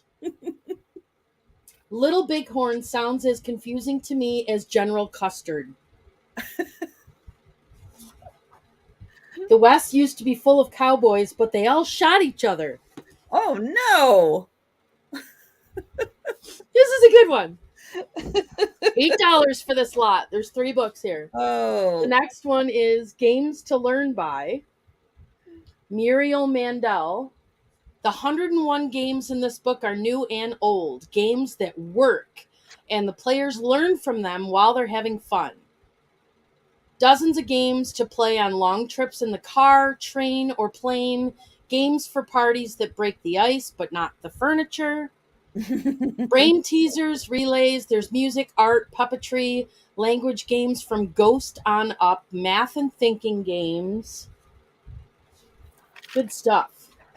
This one is 1976, and it also is just full of little tidbits. So these are the types of books you can open for a minute. And then this one, I wish I had the whole set of this, because the whole set goes for anywhere between $75 and $130. But the book itself is really cool. It's all textured on the front. It's called Childcraft, and this was an encyclopedia set. And this one is volume 5 of Our Own Country and Lands. Betty's Ride, The Sugar Snow, The Old Farm, Daniel Boone and the Kentucky Pioneers, Two Heroes of the American Desert, Little Jim, Children of the Lighthouse, and this is 1947, printed in the USA, and all kinds of tidbits and illustrations. The end pages are Native Americans, and I think that's Mr. Boone himself. But it's really, really cool cover on this. So for those 3, $8. That's an awesome lot, because those are fun just to, yeah, you're right. Just open up. If you got, 5, 15 minutes. Everybody needs stuff to do in the car, right? Or just to laugh. I mean, there's so many cute things in there that just make you smile and giggle. $8, number 9. Oh, I see. Here we go. Sharon's in at 8. Jane, do you want to go to 9? I gotta wait for that lag. Yeah, I'll remember that tonight when I'm back. How bad the lag is today. Jane, let me know if you want to go to $9. Otherwise, I'm just gonna sell it to Miss Sharon.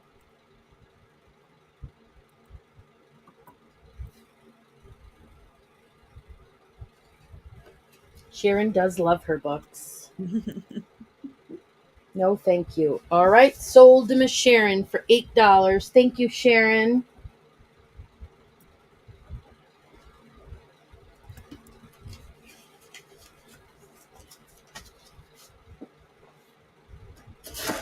All right, and the next one is, let's see, I'm starting this one at, I forget. Hold on. I had it written down on my spreadsheet.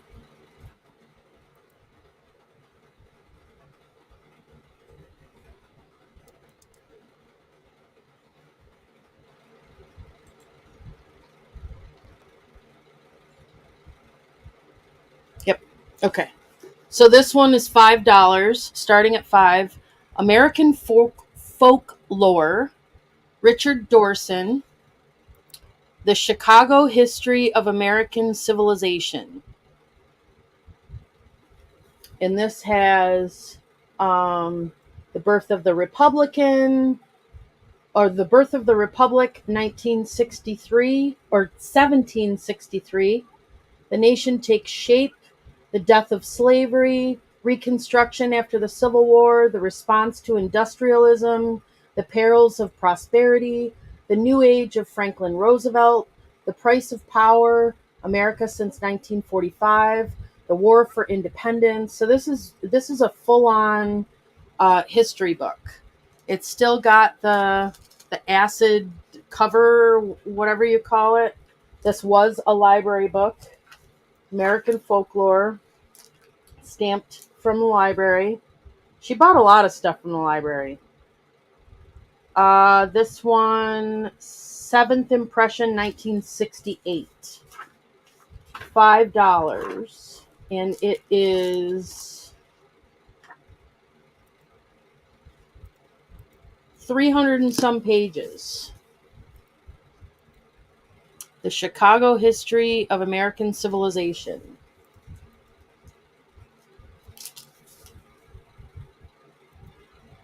Oh, wow.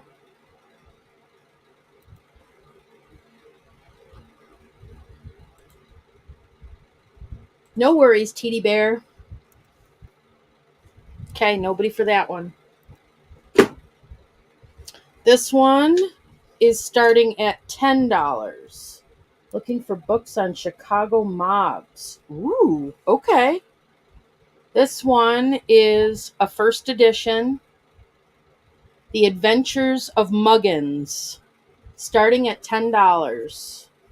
Illustrated by, it's by Marjorie Barrows, illustrated by Keith Ward, and it is super, super vintage. It is a Whitman, published by Whitman, and Marie somebody or other wrote her name in pencil on there. Copyright is 1932. This one is almost an antique.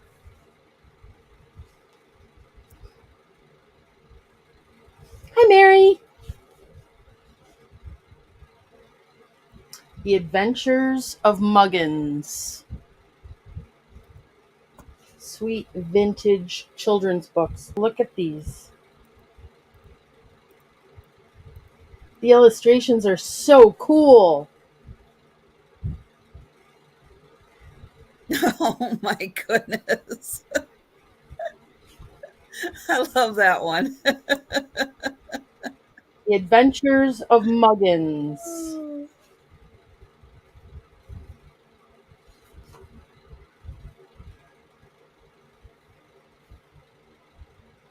He is really adorable. Mm-hmm.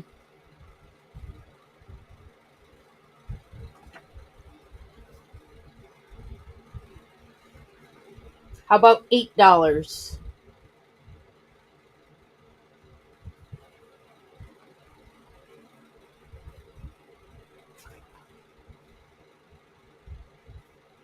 Oh, he's got a patch on his pants. Mm-hmm. It's hanging up and dripping from the... Let's see, Miss Sharon at 8. Anyone for $9? Jane says, I'll do 10.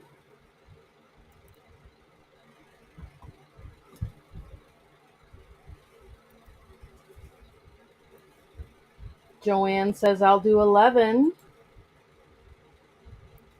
Sharon is out. The Adventures of Muggins. Aw, what's he doing? Muggins dug the sailor out, and plunging through the foam, he swam with him upon his back and took him to his home. He's a hero. Well, that was very nice of him. The stories back then were so good. All right, Sharon is out. Jane is out. Going once. Going twice. Last call. $11 to Joanne Baber. Thank you, Joanne. I got one more. This one is starting at $15. And before you say anything, yes, I looked up the comps. I know it goes for a lot. Ooh, a fairy book. Miss Mullock's Fairy Book. It's got some spine issues.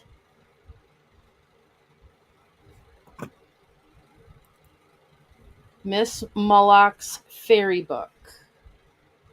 This one was my grandmother's book. Oh my goodness. When she was a child, 1927. The pictures in this book are unbelievable. Cinderella and the Prince.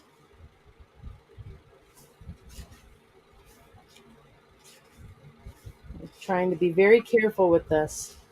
It's got the Sleeping Beauty in the Wood, Hop on My Thumb, Cinderella or the Little Glass Slipper, Beauty and the Beast, Little One Eye, Little Two Eyes, and Little Three Eyes, Jack the Giant Killer, Tom Thumb, Rumpelstiltskin, Fortunatus. Now there are, in the first couple of pages, there's some spots on the pages. Hi, Becky! There's some spots on the pages. But as you get through the first couple of pages, those go away by page 6. And then it is just this beautifully illustrated fairy book. It's going for a lot of money. I know. But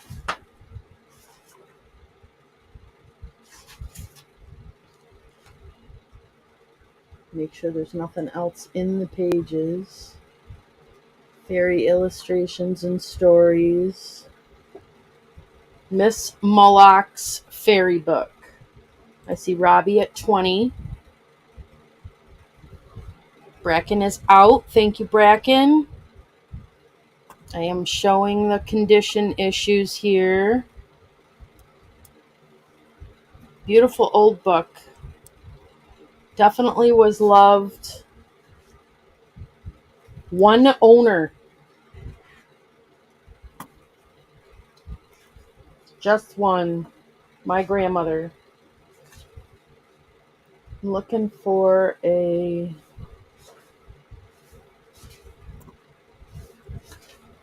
Well, my grandmother wrote 1927 in here.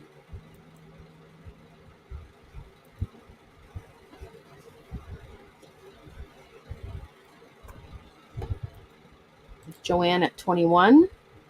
Robbie at 22.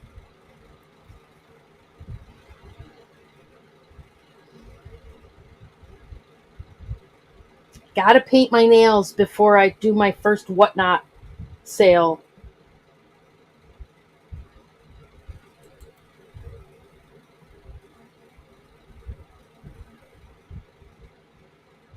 You guys are the best. Thank you so much for your bids. Miss Mullock's Fairy Book. 1927 is the only date I can find here. So it's almost an antique. I haven't scheduled it yet. Robbie is out. Thank you for letting me know. Calling it down for Miss Joanne. Going once. Going twice. Last call. And sold. Thank you for your bids. Have not scheduled it yet. I need to do that.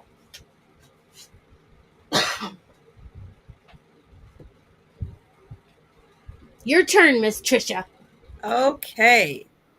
So I have a Renoir book. It's a big book. Wow. This is going to start at $15. And it came out in, let's see, it was originally published at $75. It is a retrospective by Nicholas Wadley, and it came out in 1987. It has a total of 386 pages. The dust cover is in really nice condition. You said starting price was $15? $15. So I'm going to get it up here a bit. Renoir? Ren, yeah, OIR. Mm-hmm. And it's got really big photos of all of his major works. And it also has, kind of by chapters, exhibitions that he did. And let's see. These are printed front and back, but it's got really good pictures of all of the works. It says how big they are, and I believe where they're at. Like this one's at the National Gallery of Art in Washington, D.C. One is at the Wadsworth Athenaeum. Why do people use big words like that? So here is some more. And so it does say, yeah, the size and the galleries that they're at.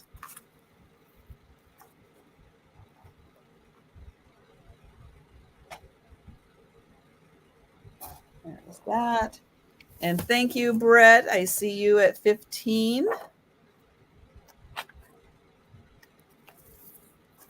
Get some more of these lovely ladies.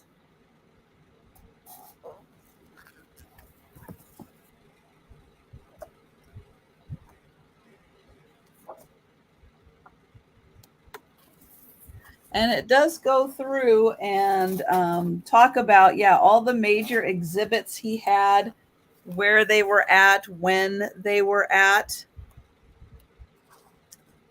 I believe what was shown at each one. So here is, here's an exhibit right there.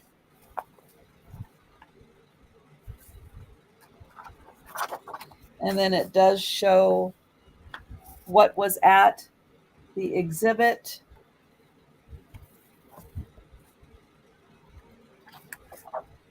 So yeah, really extensive look at his art history, the techniques. You guys are making me really hungry by listing out all of the ingredients there. So yeah, I mean, this just has everything in it. So that was quite a workout. All right, so $15. Hello, Jan. For this one, I've got Brett in at 15, so I am going to count this down. We are going once, going twice, and Renoir is going to Brett. Thank you so much.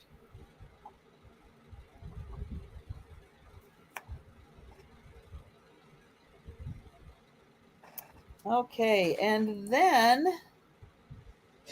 I have two books about Texas. And these are going to start at $10. The first book is the official guide to Texas state parks. This was a wedding gift in 1999.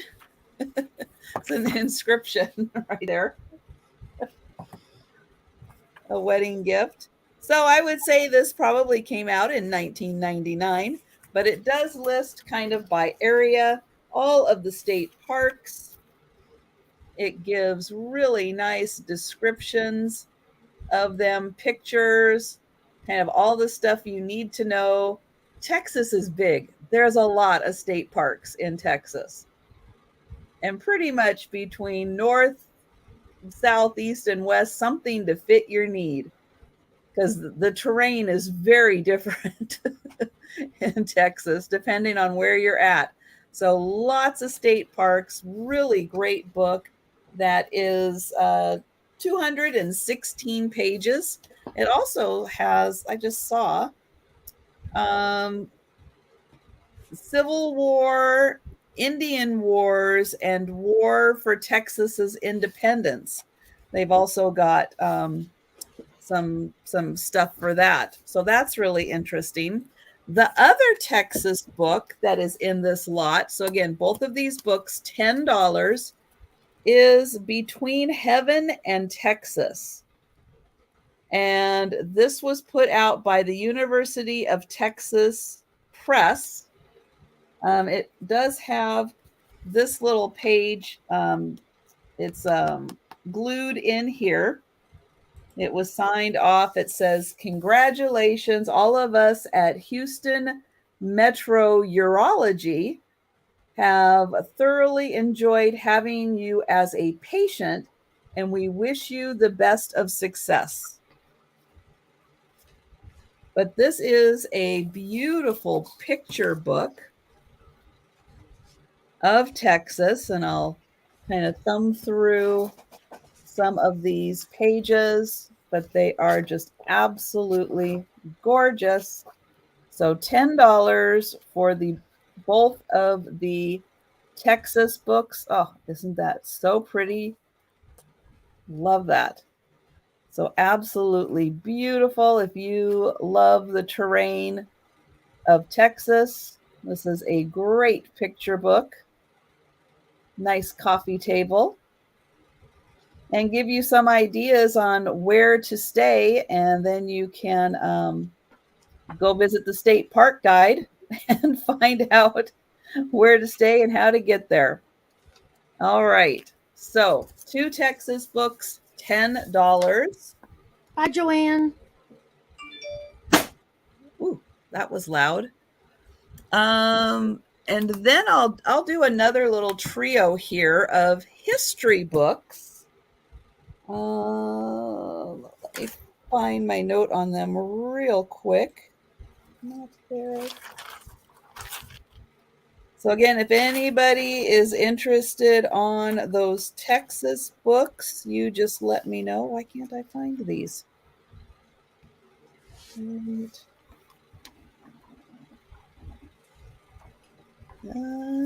Not that one. I think, oh, here we go. Yep. So $10 start. That's what I thought. So $10 start on these. And these have to do with Japan, Asian Americans, and Hawaii, but they are history books. So this one is called Asian America, Chinese and Japanese in the United States since 1850. The cover is a little rough on this book, and it does look like there are a few stains on the top. So this is the first of 3 books, and so this talks all about, yes, Japanese and Americans, or Japanese and Chinese coming to America, working in America up through like World War II and yeah, all of the kind of the whole history, especially out west. They really helped build the railroads and everything out west. And then kind of as they worked agriculture, the population, and just kind of the whole journey of them. So that is the first book. The second book is a softbound book, and it is At Dawn We Slept, The Untold Story of Pearl Harbor. So kind of fits in, there were a lot of Japanese Americans there also, in Hawaii. And so this is a really big book all about Pearl Harbor and the Japanese and Americans. There is, oh my gosh, 800 and about 850 pages in this book. So that is a lot about Pearl Harbor. So there's that one. And then the other one here is about Hawaii. And this is called Grapes of Canaan. It's Hawaii 1820, and it is the true story of Hawaii's missionaries. And this one, it's got a few rough pages right there. So $10 for these 3 books: Japanese and Chinese Americans, Pearl Harbor, and then missionaries in Hawaii. So kind of the history of missionaries in Hawaii. So this does have a lot of Hawaiian history, because it does say that it does go back to 1820 for this book. So again, we've got those 3 books. All right. So we'll pass on those, and we'll go ahead and go back to Jan. Okay.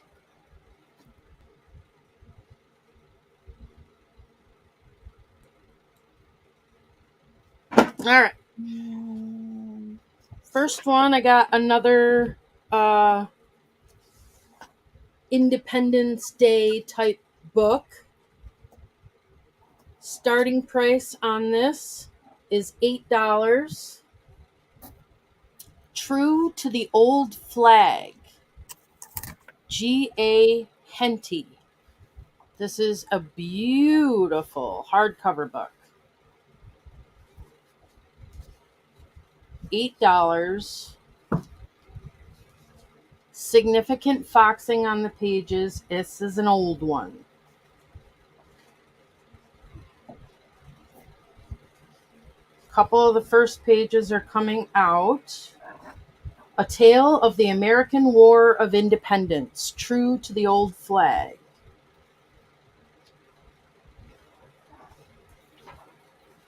And you've got Jennifer at 8. I'm flipping through. I can't find the year for this one.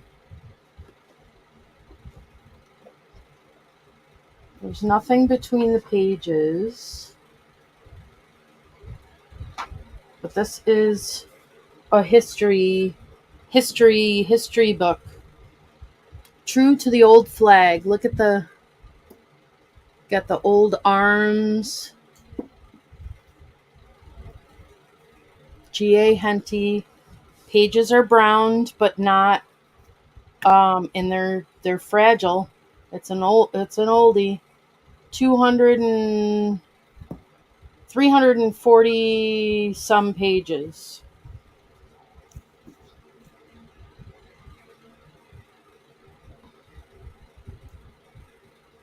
Hello, Fart Sack Jack. How you doing today? Don't see anyone other than Miss Jennifer. I'll give it just another 60 seconds here for people to look it up.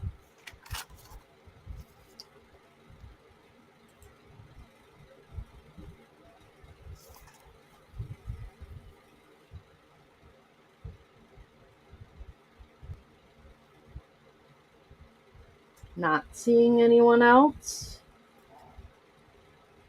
Going once. Going twice. Last call. And sold to Miss Jennifer Miller. $18.85. Nice. That's an old one.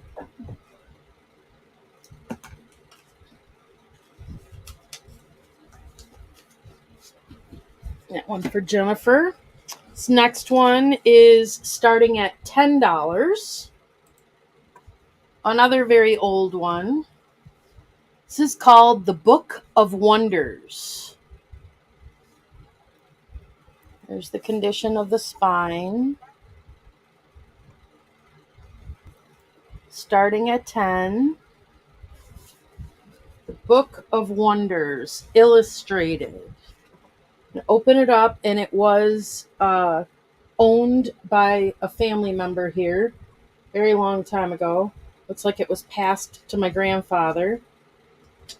There is a newspaper clipping of a sailboat, the two hulls on the new racing boat, and there's little writing on there. It's probably something my grandfather actually did. The Book of Wonders. I see Bracken at 10. Hello, Glenn. It's our world, Miss Jennifer. Trying to gently turn the page here. No writing on the inside pages. And then when we open it up, 1917.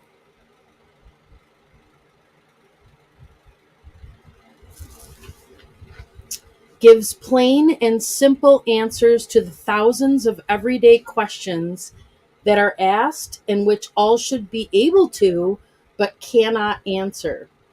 How man burrows under the water. Fully illustrated with hundreds of educational pictures which stimulate the mind and give a bird's eye view of the wonders of nature and the wonders produced by man. Edited and arranged by Rudolph Bodmer. It says copyright 1914, but I think it said, this is a 1917 edition. So it's an antique book. How man learned to write. Illustrations, like almost every page. Very, very cool illustrations. How a steel pen is made. Why we count in tens. Where the names of people came from. How a photograph is developed. How a camera takes a picture. The story in a photograph. The fastest camera in the world. How shooting shells are photographed. The projectile emerging from mortar. It's got information about cannons. This is for the brainiac in your life. And if Babes actually had time to read, this is the type of book he would probably sit and read cover to cover. Why the eyes of some pictures follow us. Why a fire goes out. How wool is taken from sheep. The machine in which Blériot flew in Europe. First airplanes. Why we have hair. How automobiles have improved. This is a heavy quality book. There is a full index in the back. It looks like it's almost 600 pages. How the pages of a book are made. You can see as I fan through all of the illustrations.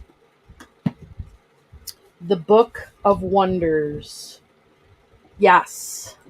It's like, an entire encyclopedia set in one book.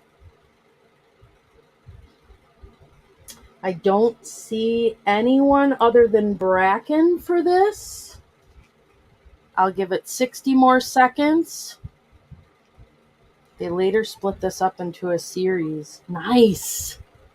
Well, this one is the original, and it's in really good shape. It is separating a little bit from the binding, but, It's an antique. It's over 100 years old. Where'd my little sailboat go? Sailboat bookmark. Going once. Going twice. Last call.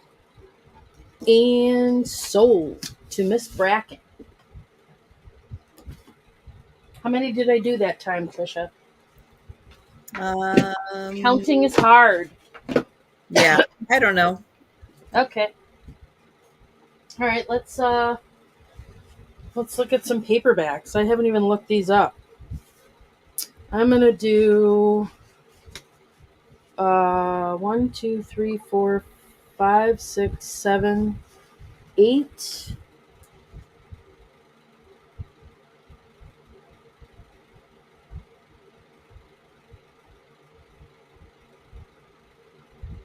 No way, man. Those suck. Never mind.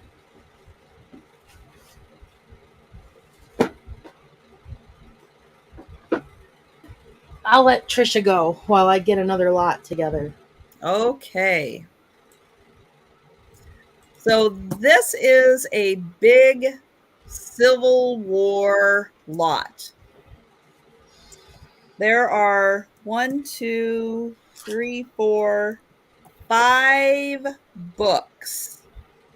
Gonna start this at $25 for the 5 books.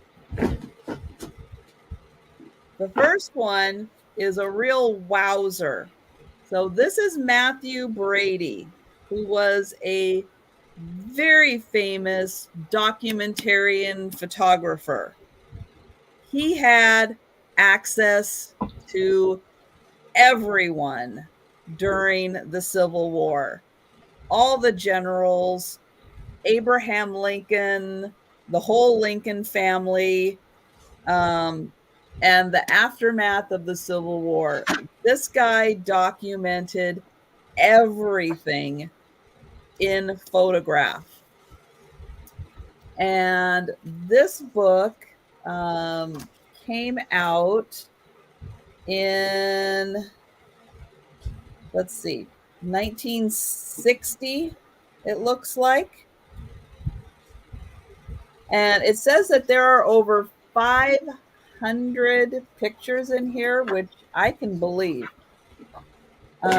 So it does talk about him, kind of his history, the birth of photography, and then it gets into like his studio and his early work. But his work really gets interesting. I'm kind of going through when he gets to the Civil War. You know, those people who are just like at the right place at the right time. But I mean, this is just full of his photographs. I mean, yeah, this book alone really is worth $25, but I'm going to throw in more. But yeah, it just documents so much about the Civil War. Here's again with Lincoln. And this is actually 4 pictures of Mrs. Lincoln right there. But I mean, the access he had to both sides. There's a lot of Union and Confederate photographs in here. He was just an amazing photographer and just captured so much. Here's Robert E. Lee on his horse. But yeah, this book is just, it's fantastic. There are about 230 pages in this book. Then you're going to get a book on Savannah, Georgia, the then and now. Now, what's funny is this book came out in, let's see, this book came out in 97. So really, it's like Savannah, then, now, and current. You could probably go back to these places now that it's been so long and see things that have changed even more. Now, most of the photographs in this book were taken, it looks like, in the 30s. However, these places in Savannah have been around since way before the 30s. And that just happens to be when they took the photos. So there's a lot of the 1930 photos and then the current photos in Savannah. They do a lot of like downtown Savannah. Let's see, there's a little bit here. So yeah, so a lot of these places definitely were around before the 30s, but it's just really interesting to see some of these houses. So that is the second book. Now, the third book, I saved one of the cookbooks because it's the Georgia Plantation and Historical Home Cookbook. This is a smaller cookbook, but it really does go through some of the individual homes, and you get views of the home and the inside, and then it's full of recipes. So, really neat little cookbook.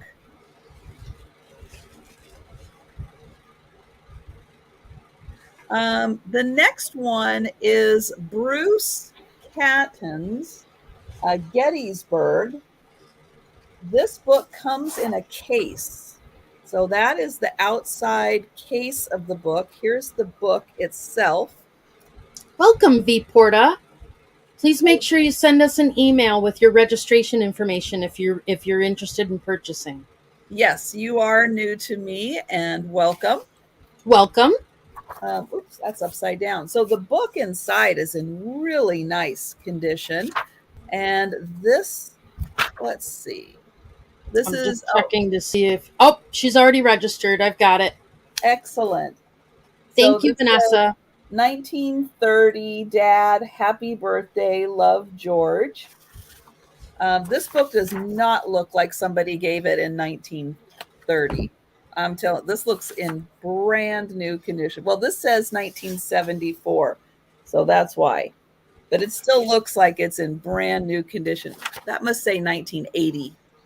There we go, 1980.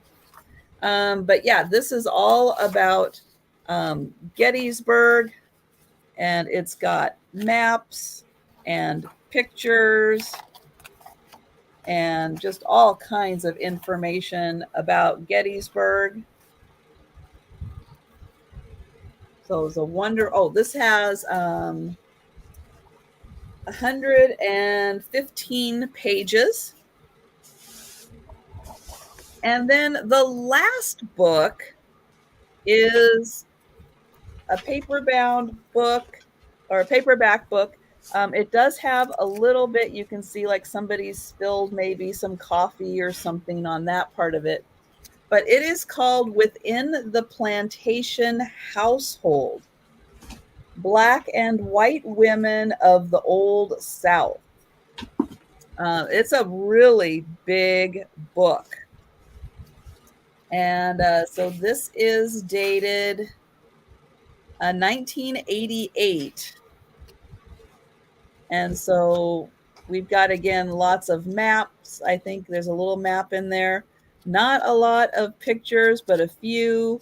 I do think that this has tons of, did it have interviews in here? I thought it did. Let's see. So it has Southern women, Southern households, the view from the big house, between the big house and slave community, gender, conventions. Yeah, so it has women who oppose slavery, women who did not. Really takes a deep and not easy look, I'm sure, at the households in the South, but it looks like it gives a very in-depth, lots of perspective, lots of things to probably think about and discuss in this book. But I put together kind of these 5 books to be kind of a representation north-south of the Civil War. Really interesting historical look at that. And I do see, I'm going to double check the chat and see where we are out. So Robbie is out, and then I did not see if Jane. Oh, Jane is out. Okay. All right. So I am going to count this down for V Porta, and Her thank name is Vanessa. I'm going to forward you Vanessa. her Okay. registration stuff right now. Great. Thank you so much. And going once, going Welcome to the party. and sold. And thank you very much. I'm going to write that down.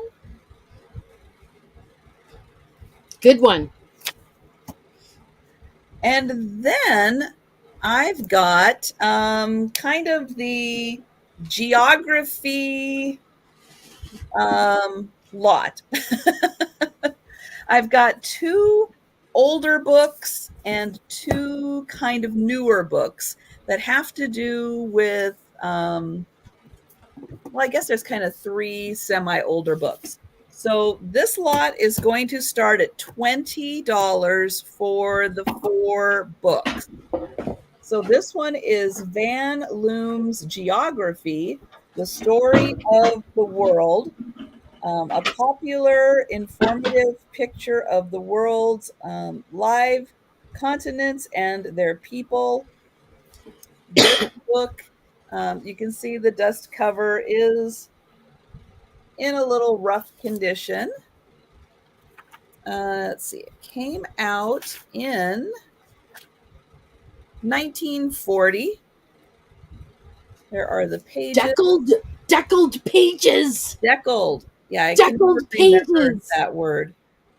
So this has to do, let's see, geography. Oh yeah, all about the world, the people.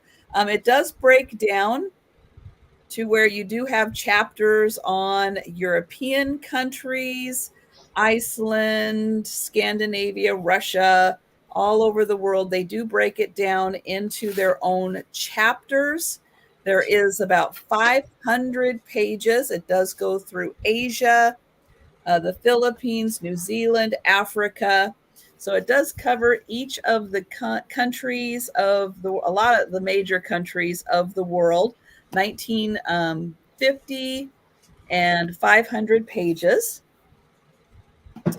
Then again, this lot is for 20, the best American travel writings. This is really interesting. So this is people who travel around the world. This came out in 2000. And then they wrote about their experiences around the world and what they saw. So really interesting takes. So these are kind of the best from the year 2000 of people who traveled and what they experienced around the world. Mostly words on there, not too much for pictures. Then I've got a vintage book called A Commercial Geography. This one came out in, oh my goodness. Let's see, this looks like the 1918 edition. And this really gets in depth. I was taking a look at this. It teaches you about like what the big commerce is of each of the countries. Now, again, this is like turn of the 19th century because as a book originally came out in the teens. And so it came out in 1901, I guess. So it looks at each of the countries, talks about their exports, their transportation, what's going on in each with the population, what they use. And then it goes into the rest of the world. and it gives an in-depth coverage of what was going on in those countries.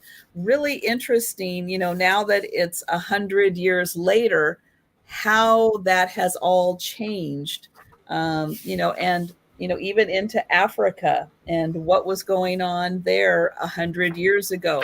So yeah, a very interesting. So this one was called Commercial Geography. And then there is, this is World Geographies, the first book. This is the Kentucky edition. So this one I think was a school book that came out. It does have some writing on it, and the back, little rough because, this book was read a lot. It's got some stickers on it. But it came out in 1921, and it has many colored maps and numerous illustrations. And yeah, so lots of geography, and again, very turn of the century, 100-year-old book. So what things looked like, where things were.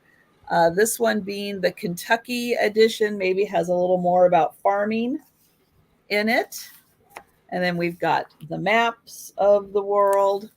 But it's so interesting to think about kind of where things were 100 years ago and where we are now. Here is a scene at the stockyards in Chicago where they've got cattle in Chicago. So there we go. So yeah, just I love these older looks of let's see. Oh, here's Jamaica. So again, it is like the whole world. So $20 for those 4 books. Again, World Geography, the Commercial Geography. How many did you say? 4 books. 4 books. And Robbie is the only bid I see so far at 20. And then there is this geography book. All right. Well, thank you, Robbie. And I'm That's going to... good, babes. No more bacon.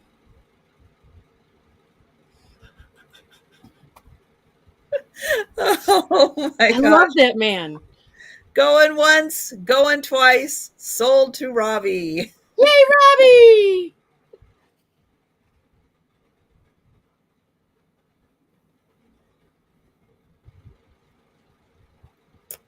Okay. Me? Yep, we can go you. Okay, I'm going me. All right, we're going you. All right, I got... I'm going to start this at $12. There are 4 vintage hardcover books. They are from the Boys and Girls book series. They all have their dust jackets. We've got Little Women, Louisa May Alcott, and they are Red Star Classics. Let's see what the year is on these. Did I say a starting price? I think I did. $10, I think. I don't have the year on these. Little Women, and then underneath the dust cover, so their end pages all look like this, and the books are with a blue spine and this yellow pattern. Very cool looking. Little Women, Alice in Wonderland, and again, these are the Boys and Girls books. They are in great shape.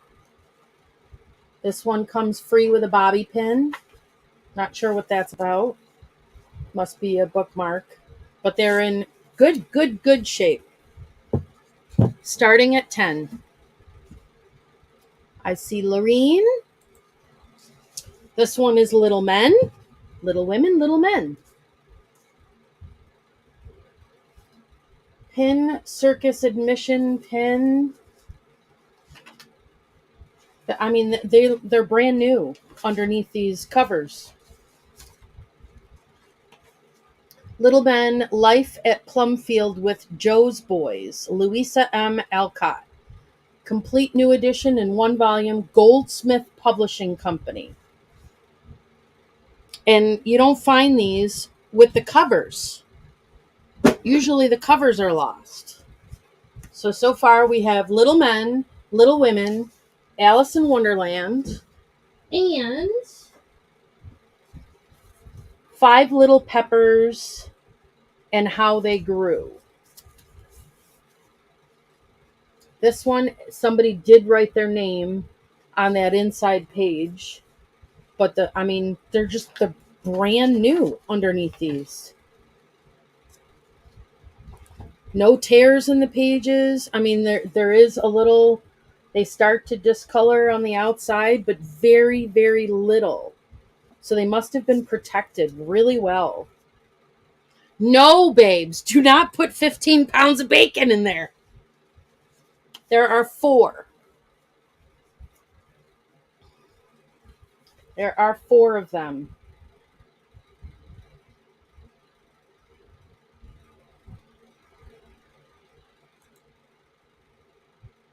All with the dust jackets.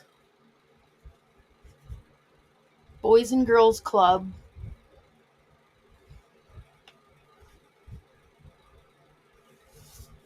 And Lorene, I think you're new to me.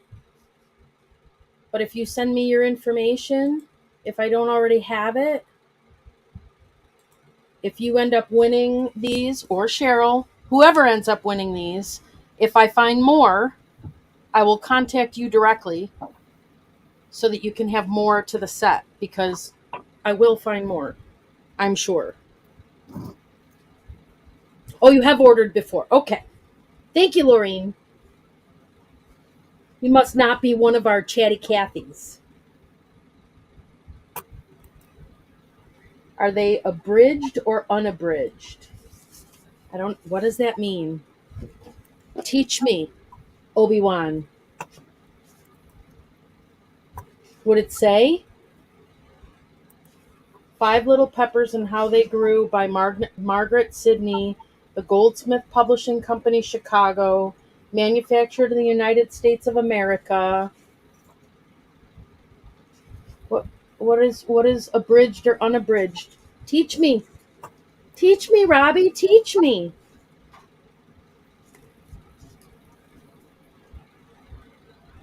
I think that just means it's shortened. But would it say? They don't say. Yeah, Each book contains 256 pages and is strongly bound. The front cover and backbones have individual stamping. Each book is jacketed in an individual wrapper, printed in 4 colors, and varnished. Okay, so it doesn't say that it's abridged. So yeah, they're the full original version. Oh, okay. So that's simple down the writing. They're the full story. That's a term used in audiobooks. Cool. You guys are teaching me. It would say on the copyright page if it were abridged. And you know what's funny about these books? They don't have a copyright page. And there are no pages missing. They are in great condition. Just says the Goldsmith Publishing Company, and they all have this on the back cover. Thank you, Cheryl. All right, I see high bid right now is Lorene. Vanessa, let me know if you want to go 24. Five Little Peppers, Little Men, Alice in Wonderland. Little Women. Robbie is at 25.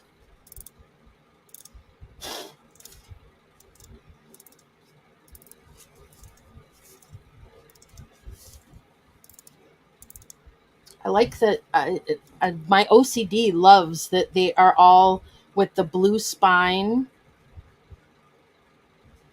and the yellow covers. Robbie's at 27.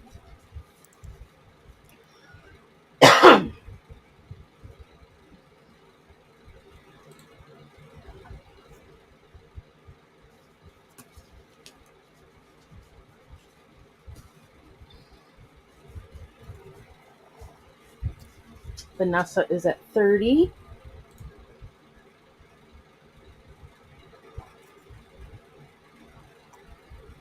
As I said, I will definitely let the winner know if I find more of these boys and girls books series.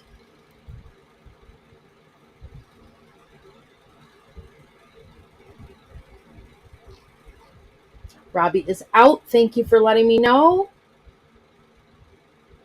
Laureen, are you out?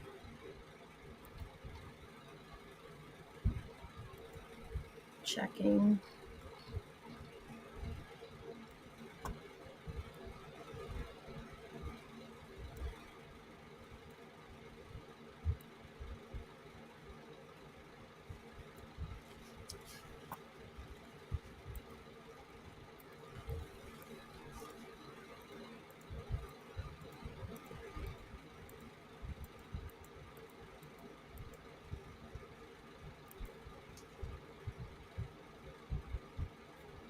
Just waiting on Laureen. Make sure she's out.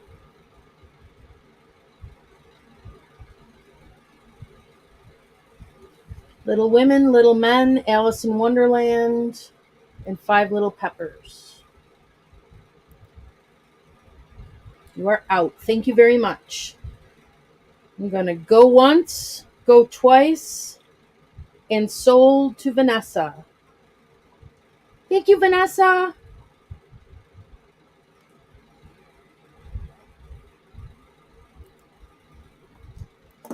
All right, got one more lot.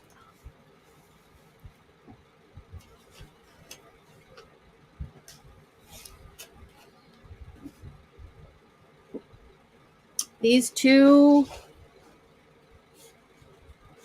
starting at, they don't really go together, but you know, I'm good at that. Thank you, Vanessa. Starting at 10 for these two. So we have Grimm's Fairy Tales and the Bobsy Twins, the Smoky Mountain Mystery. And I'm lotting them together because they're the same size, and that makes my OCD very happy.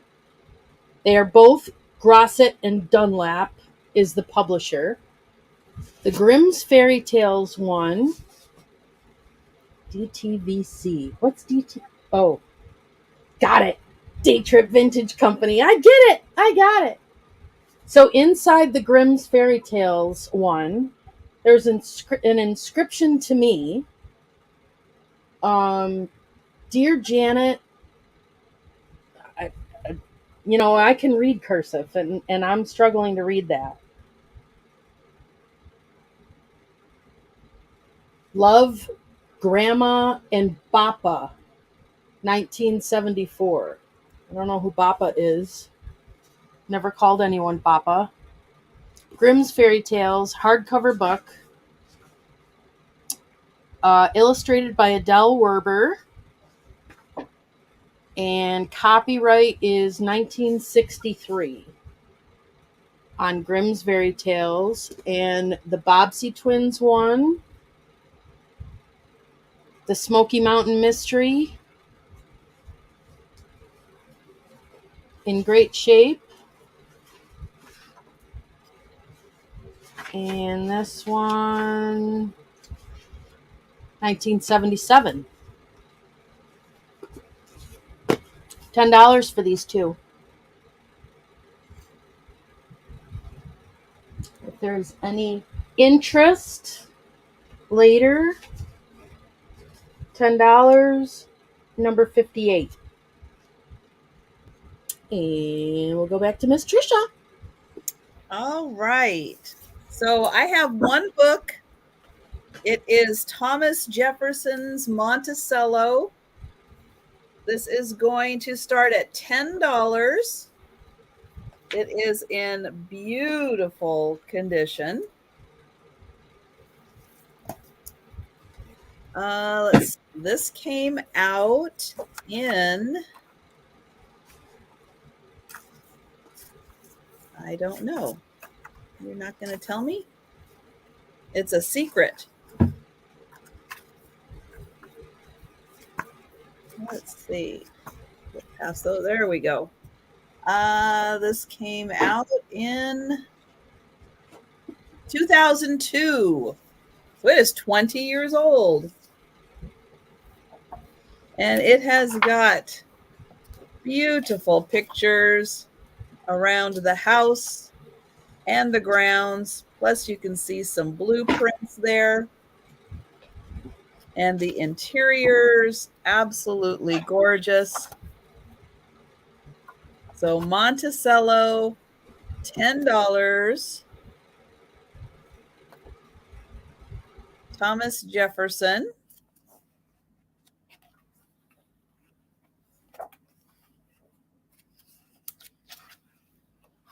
And they really do capture all the seasons. There's some pictures of the snow in here. Absolutely gorgeous. Beautiful exterior shot. And hello again, Marcy. So absolutely beautiful. $10 for this lovely Monticello book, Thomas Jefferson. And I'll show at the beginning, it starts off with this gorgeous picture. The tulips are blooming. And then we've got this picture in the snow. This lovely shot inside with the sunshine coming through. All right, so I do see TD Bear. Hello and thank you. So I am going to count this down. I lost my little sheets here. There we go. All right, so going once, going twice, and we are sold to TD Bear Singer. Thank you.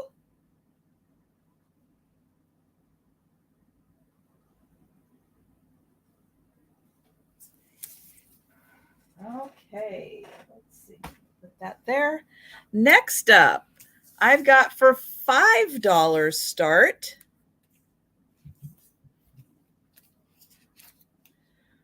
This is Frank Sinatra, written by Nancy Sinatra. It is a large hardbound book. Let's see, this came out in 1995. And it goes through, hello, Pat. It goes through his whole life. All the little chapters, lots of pictures in here. This again was written by Nancy Sinatra, his daughter. And there is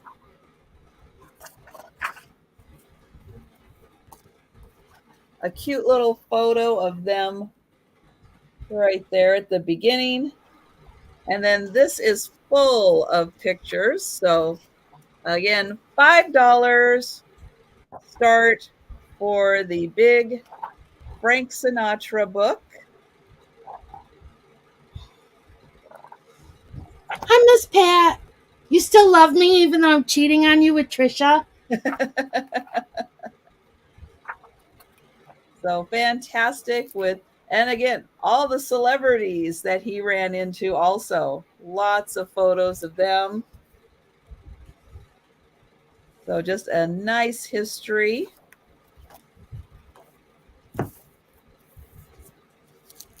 And so I've got Sharon first at $5. Jane, if you would like to go higher than 5, just let me know.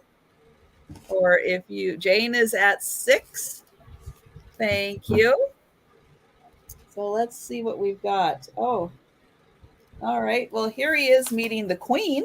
Let's take a look at that. So there they are meeting, the Queen of England. Yay, Miss Pat still loves me. And Lauren Bacall. Ooh, I did not know that he dated Lauren Bacall. But there's a whole chapter on the breakup. That's good information. Thank you, Jeannie. And then here with Dean Martin and Sharon is out to Jane. All right.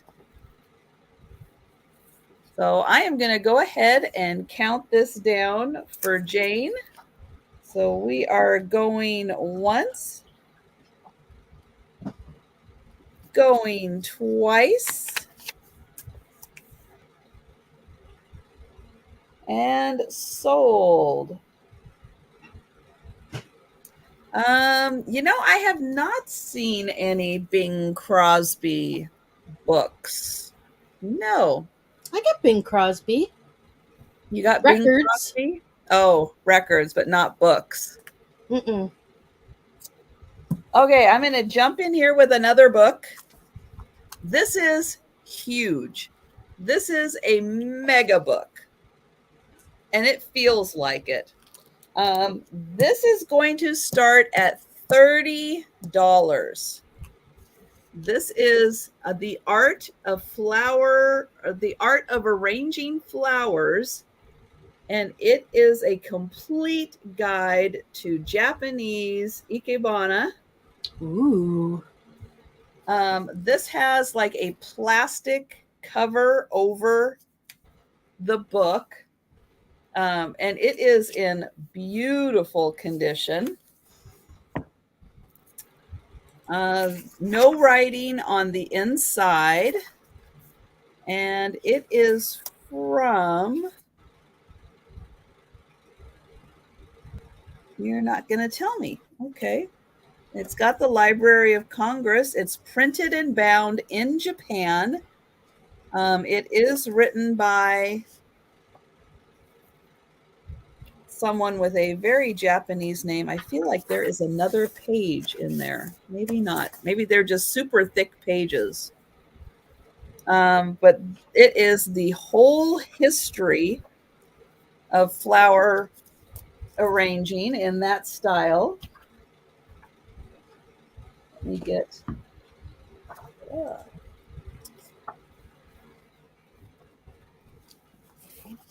So here is the author. And this picture here, this is actually a picture that is glued in here. How about that? It's from 1965. Thank you. It's like at some point, I'm sure it would tell me. But we've got the whole history in here from Zen Buddhism and the tea ceremony. And then all of the beautiful styles and lots of descriptions in here. What was your starting price? $30 for this. And these are wonderfully thick pages.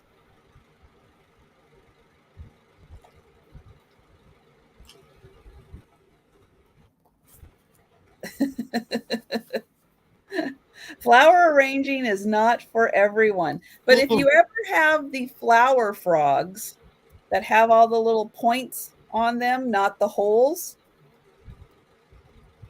this is what they're for. So you can arrange flowers like that. Is an art. It is absolutely an art.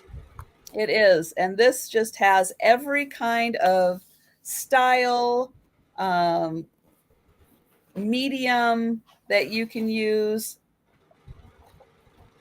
big descriptions, lots of terms, lots of pictures. Let's see, I'm up to 200 pages so far. But yeah, this if you're serious about this style or know of anyone who is, this really is like the absolute complete guide, because there are certain styles that go up, there are certain styles that cascade. It's very precise on how it's done. And so this book has a total of 360 very thick pages, beautiful pictures. So, yeah, if you know someone who's very serious about flower arranging, this is kind of the must have guide for it. And $30 is a very good price for this book, because you guys know I give you guys the best prices I can on these things. And I'm going to show one more. This one's also $30 because this one is in really rough condition, but the inside still is it's worth it for the inside. So this is by a gentleman named Yusuf Karsh. These are portraits of greatness. The dust cover is in really rough condition, and the binding is kind of shot on this. But this book sells for really big bucks because he interviewed and photographed pretty much all of the absolutely amazing people around the world. And this came out, I'm looking for the date this came out. I want to say it came out in the 50s, but he's got, Churchill, the Queen, Prince Philip, Christian Dior, um,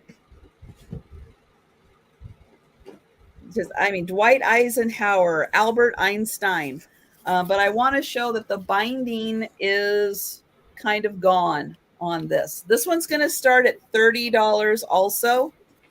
And again, this is one of those ones, if you want to take a look and see what these are selling for, I don't say that very often, but because the binding is kind of shot on this, $30 is a great value.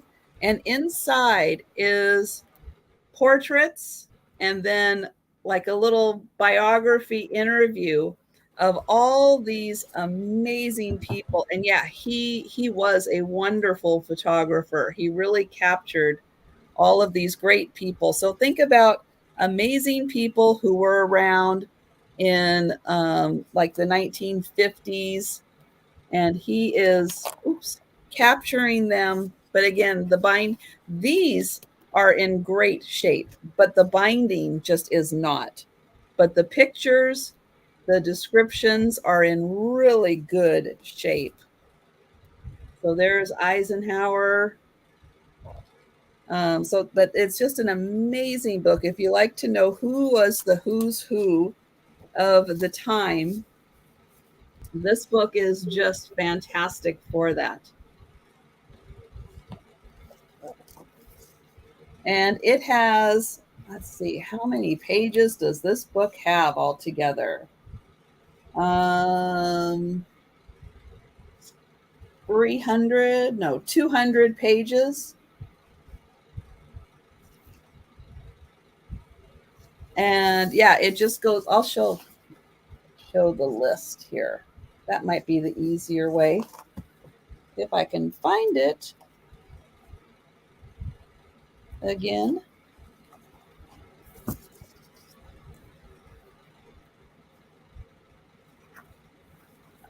go. Oops.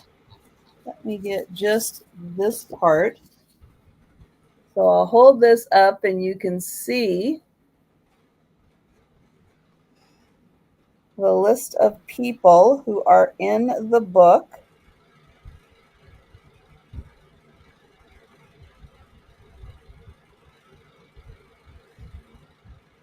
And oh yeah, Walt Disney. So yeah, on the other side, it's kind of like a little biography of each person. So this is, I don't know who this is, George Brack.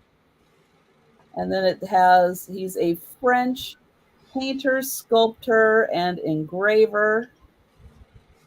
And then it has some information about him and about kind of, I guess, where he photographed them, what's going on with them. Here's the rest. There are more people that are in here. So here's the rest of the list. It's a big list. It's a big book. But it's not just celebrities. It's also like kind of all throughout the spectrum of like who the great people were of the time.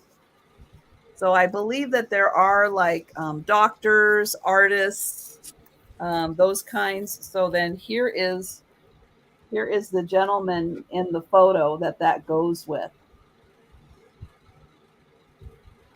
So it's called Portraits of Greatness.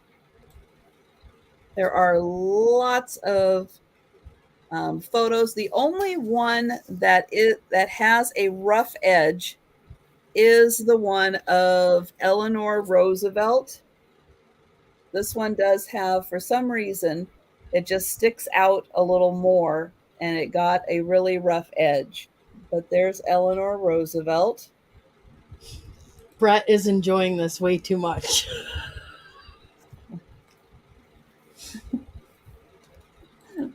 But that one is $30. All right. So those are my books for this round. Okay. Next up for me, starting at, well, I don't know, $15. Got another cool set of hardcovers.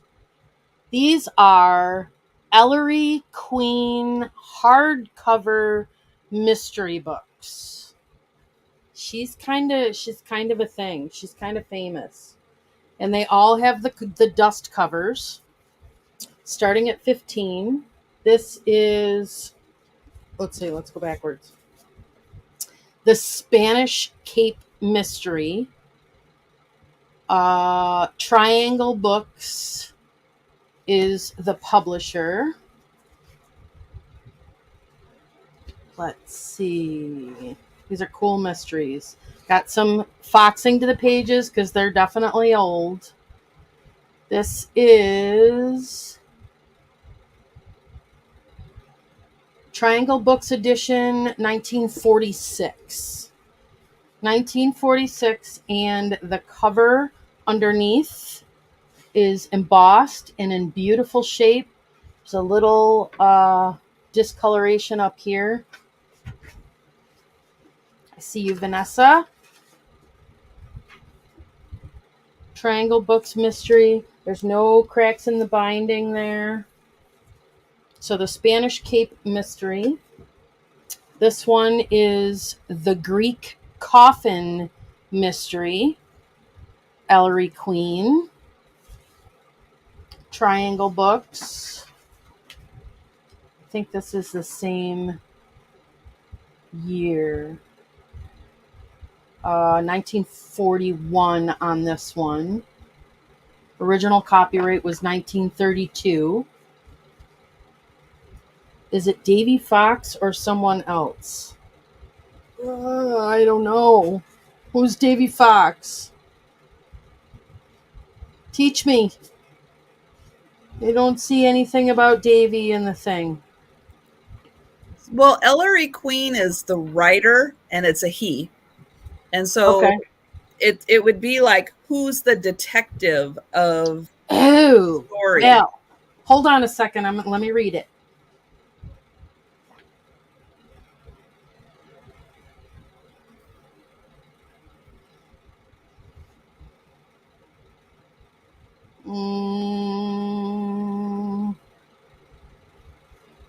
I'm not seeing anything about Davy Fox. I don't know. I don't know who the main character is. The Greek coffin mystery should be on the back cover or the inside flap. Okay. This sensational case really made the reputation of Ellery Queen the genial sleuth whose name has since been linked in many startling mysteries. There was something wrong with the death of George Calcas as Joan Brett. It remained for young Ellery Queen to suggest where the box might be. Look in the coffin. Such is only the beginning of the case. I don't see any mention of your Davy person. So I would say no. Love Ellery Queen. Okay. Okay. Do you want me to check the other ones? Yes. Yes, I have Debbie McComber books. I have seen that one. I don't see anything about Davy, somebody or other in the Spanish Cape mystery either. And then the last one is Calamity Town. It says, this first mystery novel in 3 years. It looks like, let's see, this one's 1947. Everything starts with Ellery Queen stood. So I think that Ellery Queen is the actual main character. Yeah, I think so. Yeah, it's been a while since I've seen. No, get excited, Vanessa. I'm not your typical reseller at all. I'm learning about it. You'll the more you venture through my channel, you'll see. I interrupt and educate in anytime you want. All right, Vanessa is the high bid at 15 and is very, very excited about this. So I'm going to go ahead and sell this to Vanessa for this lot.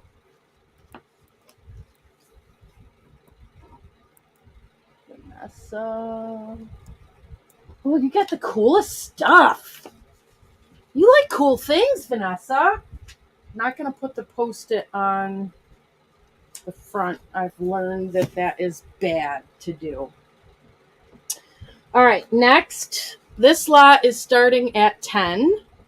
There are 2 books in this lot. They are super old and not in the greatest condition, but hoping that somebody... Ellery Queen character, Manfred B. Lee and another gentleman wrote the books. Cool! Because I found a huge honey hole of mystery books here, and I haven't gone through them yet.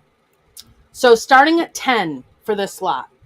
So the first one is Fairy Tales Every Child Should Know, edited by H.W. Maybe, and the cover is just really, really cool. Somebody left a handmade bookmark in here, and it is it's some kind of woven Christmas thing, and they what do you call it when you press it between plastic? Laminate. They laminated a Christmas ribbon and made a bookmark of it. So Fairy Tales Every Child Should Know. You open this one up, and it's got the little tissue paper over the plate of Once Upon a Time. It is 1907. A selection of the best fairy tales of all times and all of the authors. Yep, 1907. And this has not illustrations, just stories. That's the woods. That's actually not dirt. That's some kind of really cool end paper thing going on there. So $10 for these two. There's that one. And then this one looks absolutely ancient. It's called Children's Stories by Lucy Atwell. Comps are all over the place for this, and nobody seems to care about condition. The binding is flipping down on this, and you can see the way the pages are woven. So it needs some love. Could be fixed. The pages are browned. Storybook by Lucy Atwell. I'm just going to set the cover over here, and I'm going to be very gentle with the pages, but you can see that there are illustrations and stories, and it is a Whitman publishing book where the cover has come apart there. Children's Stories, Lucy Atwell, and Fairy Tales Every Child Should Know. $10. Oh, you have all the Ellery Queen books? Cool. I see Julie at 10.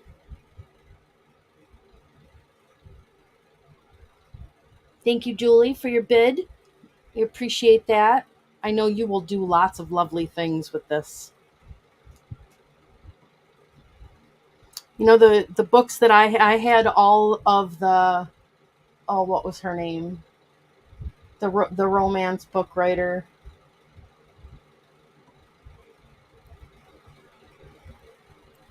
God, she puts out a book like every 3 days.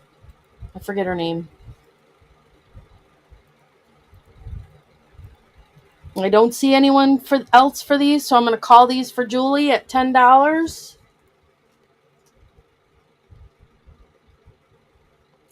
No, not Nora Roberts. I did get some of those too. Oh, Danielle Steele. That was it. I had. Yes, I believe that too, Vanessa. Danielle Steele, I used to have all those, and I ended up donating all of them. And I do have a lot of Janet Ivanovich books. I love her books. So funny. All right, Miss Trisha. This will be the last round because I gotta get going for this family picnic. Okay.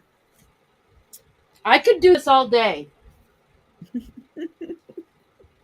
Well, I've got all these books out, so I'm going to have to do something with them. You could just pop right back up live on your channel, and everybody could venture over.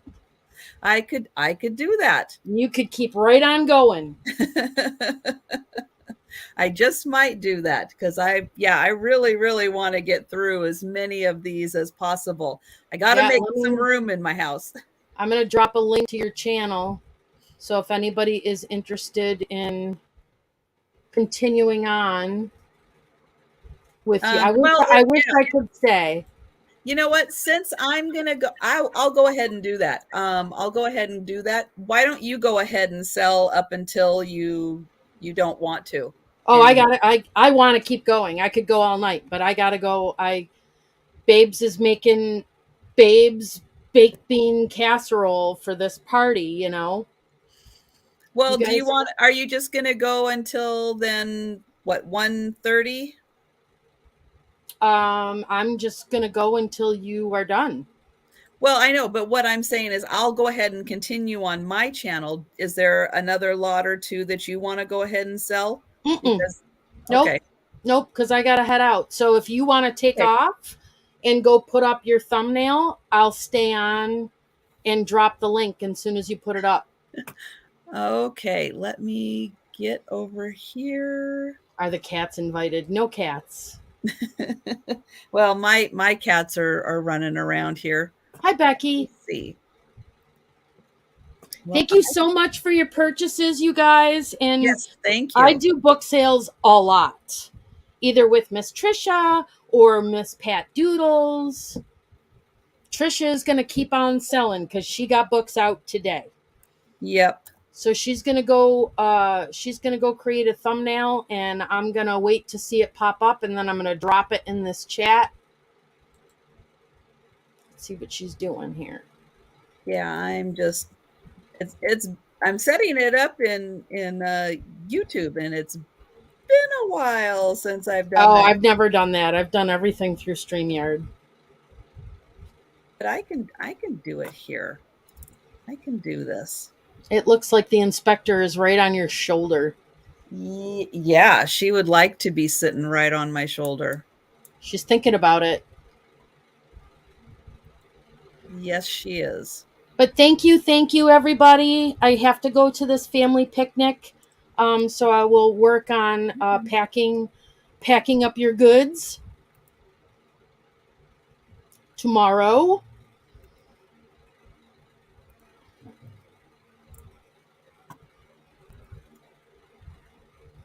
Okay, She's a machine, Jan. She can do it. that is today. That is now. I'm gonna say right there, and then I'm gonna go ahead and thank you so much, Jan. I appreciate Hey, this. anytime. I kind of like this morning thing. All right, so it is setting it There up it is. now, I see it. Let me click it. and I'm gonna go live. So Let me thank you share guys. it. And I hope to see you over on my channel where, yes, I will re-show the stuff I had earlier. And yeah, we're There's part 2 of the book sale with Miss Trisha. Thank you guys, and I hope to see you in a minute. Bye, everybody. Bye, Jan. Thank you.